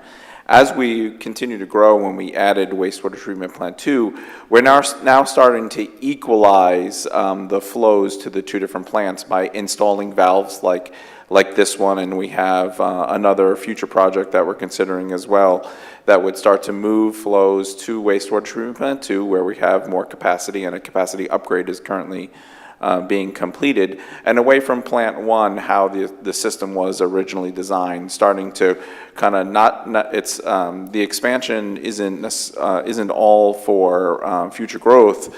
It's for that equalization, because there are still approximately 9,000 ITT infill lots that are, need to go to one of those two plants. So this kind of change in the flows helps kind of equalize those two things out. Pete also mentioned compliance. The utility staff completes about 1,500 compliance samples annually, where they take the sample, they do the testing, and report it back out to the various agencies. Yes. So your plant operations are built in excess of need for concurrency purposes. Obviously, you can't wait to build your plant or build your flow when it's needed. It has to be there in advance of the need. And you're balancing it out as you move forward. Yes, sir, that's correct. That's a true statement, yes. In addition, I'll also add that this 16-inch bypass system we put in, the valve and the piping, was done in-house to save money. The capital expenditures in the R&R involve the replacement or upgrades of equipment, typically on a longer-term cycle. We have the responsibility for providing high-quality, reliable, and responsive service to our customers. We make the important decision to replace or rehabilitate our vital assets by evaluating the physical condition and functionality of its remaining service life, like a depreciation value, and understanding that portion of our capital. Capital spending is one of the more difficult budgets to manage and understand, as these are typically measured by the rate on investment, return on investment rather. The industry standards for the R&R component is typically funded through the capital by allocating 10% to 15% of the revenue and reserving it for equipment replacements or repairs that will extend the life of the equipment, typically over $5,000. For us, our allocation is usually about 12.5%. Rain events have the potential to cause excess stormwater to enter our collection systems, overwhelming lift stations and leading to millions of gallons of rainwater being treated by our wastewater plants. The graphs above depict the increase in overtime hours, the amount of water treated by our plants, and station run times during a single event compared to normal averages. The wastewater divisions can incur a considerable amount of money in a very short time during a rain event to prevent sewer from overflowing. The contingency funds, the main goal for contingency planning is to prepare in advance for a disruption. By anticipating problems and planning for them, we can rapidly mobilize the technical, financial, and administrative resources needed to respond effectively. And you'll remember that we're currently pursuing a grant to line 47,000 linear feet of leaking clay pipe, which will reduce our I&I, which Pete will talk about here in a few slides. But at our current funding rate, that would take us about 15 years to line 47,000 feet of pipe. So dry, wet, rain, no rain has been a factor in the system since its first inception, correct? Yeah, I mean, as the system ages, as the original ITT system ages, and the clay pipe can break or separate, which allows, depending on the type of event, either rainwater to enter or groundwater, as if it's a very wet period, then groundwater, as the groundwater rises, it can meet the level of the pipe and then into the system. My assumption is for the last, 50 years, then this has been part of the forecast, anticipating that you could have, rain or dry or whatever. Sure. Okay. Starting with the map here, this represents the concentrate of calcium carbonate, or the hardness of water. The red color is the hardest and the dark blue is the softest. As you can see from, we are in this little sliver of red in Florida, so we're in the harder area, so there's more calcium carbonate in the raw water system. Areas of the country with harder water have to spend more to treat the water to make it more palatable to the taste, but also hard water can affect appliances, laundry, hair, and skin as well. So a lot of times you, City Council, will get questions from newer residents to the community asking about why the water is different. This is one of the reasons. We have to spend a lot of money and time on treating the raw water because of the natural minerals that are in it.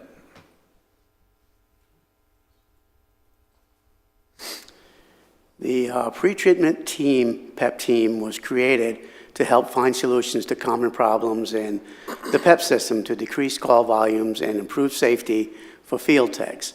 During our months of testing, our new system have had no failures, barring a small handful of installation errors.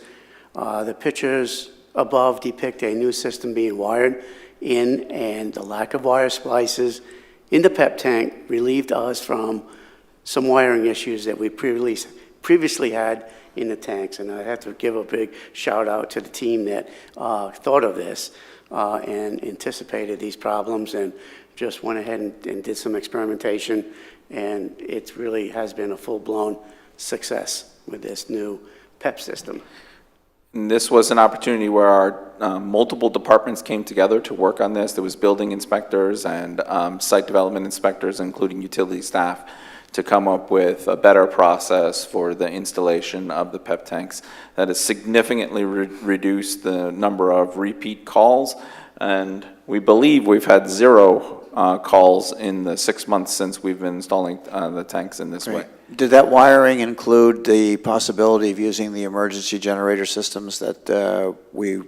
Yes, sir. That's at the panel itself, and this is the part that's in the ground. But yes, again, we are pursuing a grant, HMPG grants, to replace the older panels that don't have that switch that allows us, the safety switch really, that allows us to hook a generator directly up to the panel and thus pump down the tank in emergency situations where there's no power.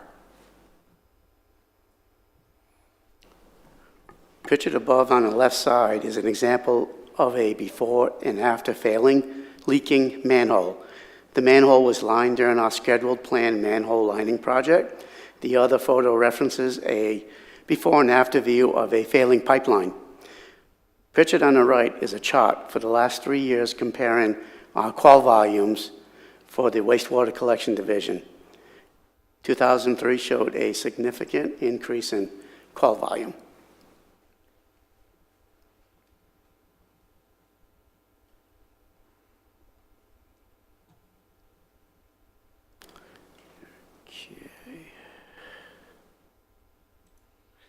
The next slide, if I can get it to work correctly, is just a quick 2-minute video of some of the work that's performed on our collection. The utility department needs a new CCTV van to better service our residents and builders. What is a CCTV van? CCTV stands for closed circuit television. Our CCTV system can drive through wastewater mains with what is called a crawler and inspect for damage, then log the data.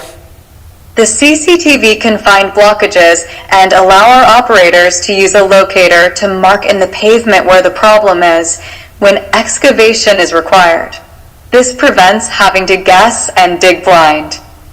The new system will have an added feature called lateral launch that allows us to access a customer service through our main instead of needing a clean out. This will allow us to locate cleanouts and assist builders with locating hard-to-find services. This saves many hours of our crew's time. The requested camera truck replacement will be equipped with a serviceable diesel generator, replacing the need for costly inverter replacements. Thanks to the efficiency of the generator system, the transport truck will no longer need to be running and greatly lengthen the lifespan of the truck. Up-to-date equipment will be serviceable under warranty and provide the best service to the city. The addition of the lateral launch will save construction crews from mobilizing and digging to help builders find city services to connect to. This system will give our operators the ability to locate services without needing to dig. The new camera system will be equipped to a vehicle capable of carrying the weight, compared to our current system, which is at its limit of capacity. The box and bed will be reusable on future replacement trucks and be easily upgraded when necessary, saving the city money over the course of its life.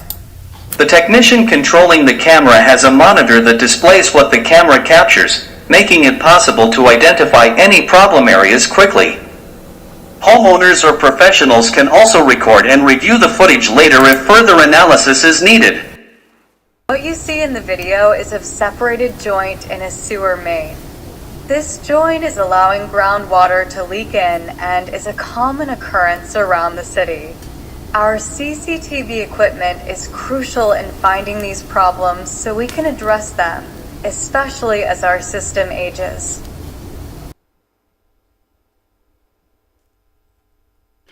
I wanted to point that out because that is a pretty critical part of our operation in the wastewater collection. That truck runs every day. The existing truck that we use right now, it's not really conducive to the technicians that are out there every day working. Plus, the fact that we use an inverter, the engine must run the entire time that that crawler is doing its work in the pipe with an extra RPM. So it's not a conducive. The new replacement vehicle, if we're allowed, will not have that inverter. So it'd be much better for us. So basically, the transport van that we use now for this daily work has very low miles, but a lot of engine hours, and they're heavy engine hours because of the inverter.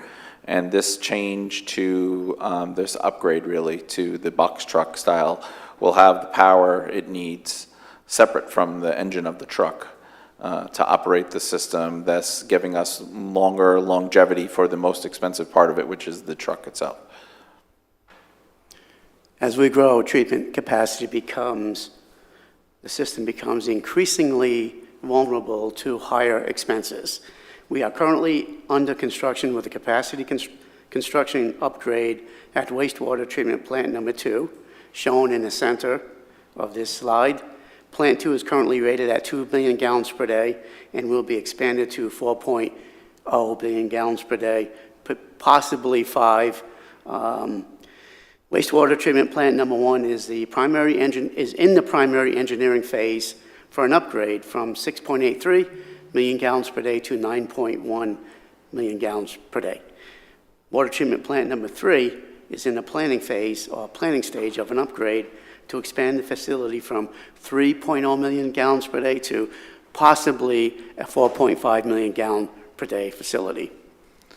Mayor, City Council, a lot of long-term planning goes into these plants, and I think all of you have probably visited Water Treatment Plant 3 on PV grade, and you've seen how we plan for the future, right? We have the single train running there, but there's the opportunity to add 2 more trains.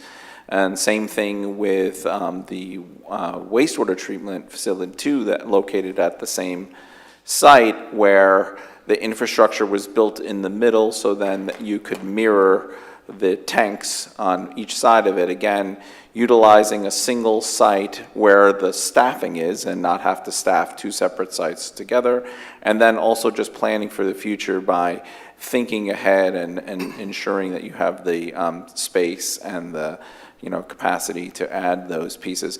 I recently got a tour of wastewater facility 2, and if you have not, I would highly suggest that you we get you scheduled to go with staff and go up to the top of that tank and look, and unfortunately smell, what comes into that system, and then the clarity of the final product, the water that comes out of that system, which is absolutely incredible, the work they do there and what exits the system and then goes back into the aquifer through our rib and spray fields.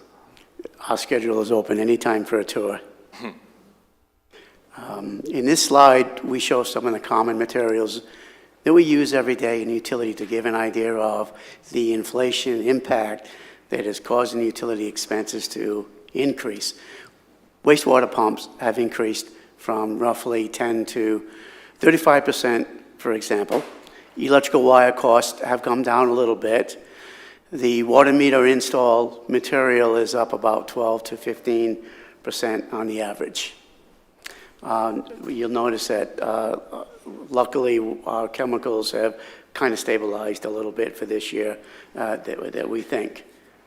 If you refer back to that earlier graph that you asked about the cost of production, right, so here's where some of those, you're right, there was a really high ramp up in 22 and 23 when the chemical costs were going up really high, and you can see some of these installation costs are still, installation material costs are still really high, but thankfully, and it was represented in that graph as well, that the chemical costs have stabilized, so the increase year over year wasn't as dramatic from 22 to 23.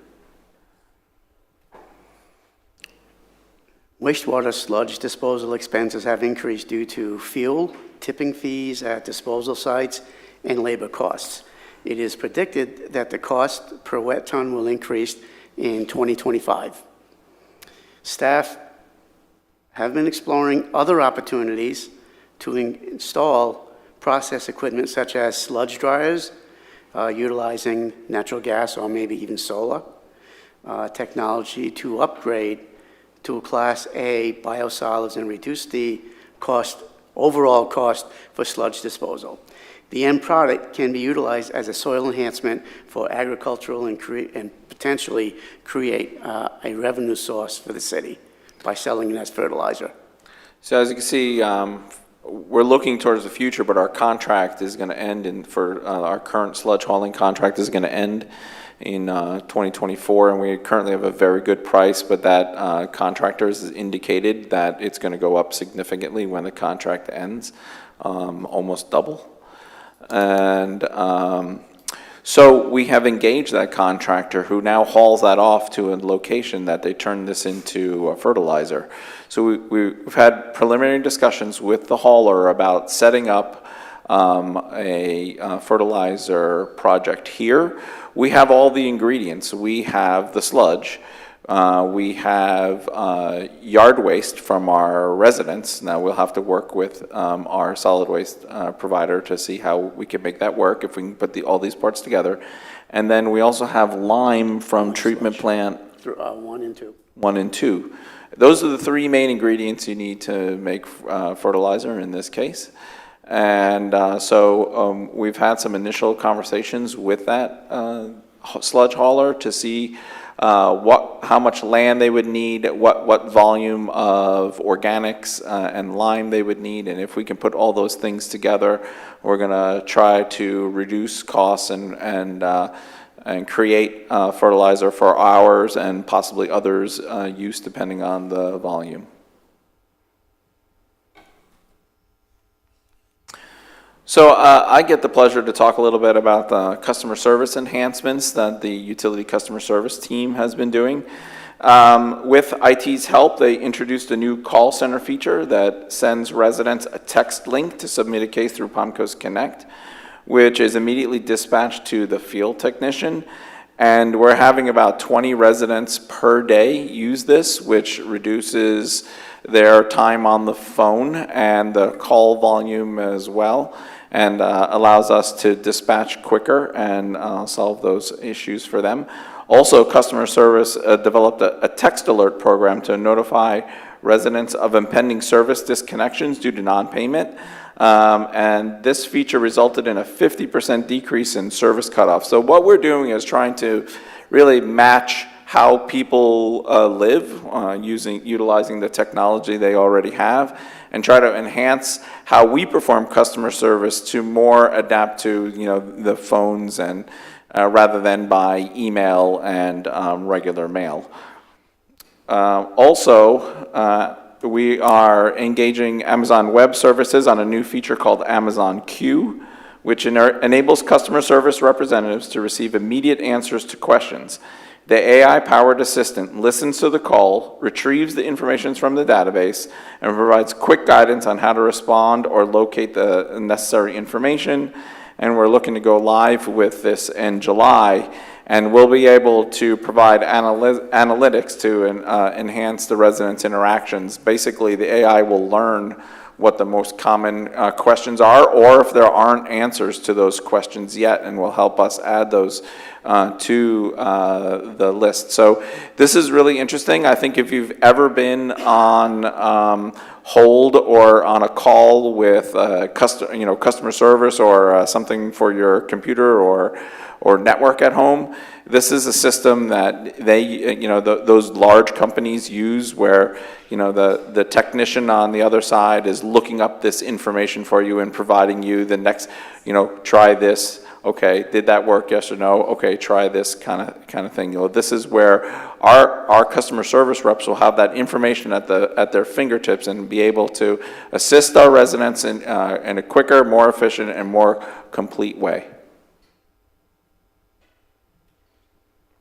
Our staff is proud to provide high-quality water and wastewater services to the community while reinforcing our mission, water is life, Palm Coast Water is quality life, and we would like to thank the City Council, all of you, for your support of our operation and service to our community. And that concludes our presentation. Well, thank you. Very thorough presentation. So let me open up to City Council members. Councilwoman Pontieri, do you want to start off questions? I don't have any questions. Just thank you for everything that you guys do and for the presentation. I appreciate all the information, but no questions, Mayor. Yeah, sounds like you're doing a great job here, but I'm not familiar with the AI implementation. Is that saving the money? Is that saving the city money, or is it costing more money to the city? I'll try to describe. So this, yes, there's a monthly fee for the service. It's relatively low. I don't remember. It might be, I'm not going to guess, but it's a couple $1,000s. But what happens is that reduces the amount of customer service representatives we need because they're answering the residents' questions faster, which is good customer service. They're answering it more completely because they have the details there. They don't have to go from memory. That's going to pull it up for them. But then also, the answer to your question, they're able to handle more calls per customer service representative. Okay. Because the answers are at their fingertips faster. That sounds good. So customers won't be on hold. Yeah, we're for long going to periods of reduce call time. That is the ultimate goal, is to reduce call time, yes. Okay, thank you. But reduced call time also provides more opportunities to answer calls. So there's the efficiency part. Thank you. Okay. And Jason, my final comment is I have a particular interest in one of my strategic action plan priorities was a 5 to 20 year utility strategic action plan. I think you've told us a bit about that in terms of ways that you have foreseen the growth of the plants, increasing capacities and flows and all of that. I would like to have a discussion about the strategic action plan in particular, separated from the rest of what you do very, very well every single day, to get a good handle and to find out what additional information you need to better forecast your cost requirements. I see there's quite a bit of moving parts in the cost of things, what's going to happen also with contractors and suppliers and things like that. So I would like to carve that out so I felt very comfortable that our strategic action plan for the future was well within the growth parameters that we're discussing up here. So, does the city manager have that note as well? Yes, Mayor. Very good. Yep, thank you, Mayor. I'll let Pete fill in some of the technical details here, but we are currently working on our utility resource plan. That might not be the correct term, but basically the Water Management District completed their plan, which that then institutes us, updating our water resource plan. And I think what you're stating there, this water resource plan will help us understand our future needs, and then we could tie the dollars back to those future needs. Exactly. As you have that information available, you'll schedule it for a future agenda so that we could discuss that in great detail. Very good. Thank you, gentlemen. Excellent presentation, so thank you very, very much. Thank you. So that concludes the presentations today. So I would open up our presentation section on the agenda for any public comment. If there are any members of the public that would like to comment on any of the presentations made today, please come forward. Seeing no one from the public come forward, I'll close public comment on the presentations today and open up public participation. Is there anyone that would like to comment to City Council today? Seeing no one come forward, I'll close public participation. And I would ask City Council members if they have any comments to conclude today's meeting. Councilwoman Pontieri, anything to take us out today?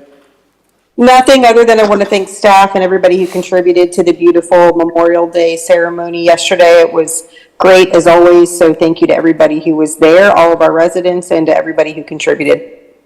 Thank you. Anyone else? Yes, and the same, I'd like to thank Department of Parks and Recreation, also the county, for the beautiful Memorial Day ceremonies that were put on yesterday in recognition of the fallen soldiers. And also, I would like to thank Fire Station 25 for the wonderful Gold Star family recognition, naming the fire engine after Sergeant Lucas Stanford. Thank you so much for that. And I'm sure that everyone will be watching for the fire truck to come through the city. Thank you. Very good. Yep, no further comments besides I'd also second and third the absolute fantastic efforts by city staff on a holiday to be able to provide the best opportunity for us to memorialize such an event. So thank you guys for everything. City Manager, anything to take us out today? Yes, Mayor, just that these series of presentations are available to you to help aid in the budget process and any policy decision makings that you're wanting to put forward. So we took a lot of detailed notes on some actions that you want to see forward in the budget. Good, and I'm not sure how in a detailed form to do this, but I'd like to have a discussion to match the strategic action priority process where we are as we move forward against these presentations, because they obviously have to, engage with each other. So that's important to keep in mind. They don't operate in separate universes. They would be reinforcing each other. Would be my comment. Absolutely. Very good. All right. With that, then I would ask for a motion to adjourn. So moved. I have a motion to adjourn. Is there a second? Second. All right. We are adjourned. Thank you.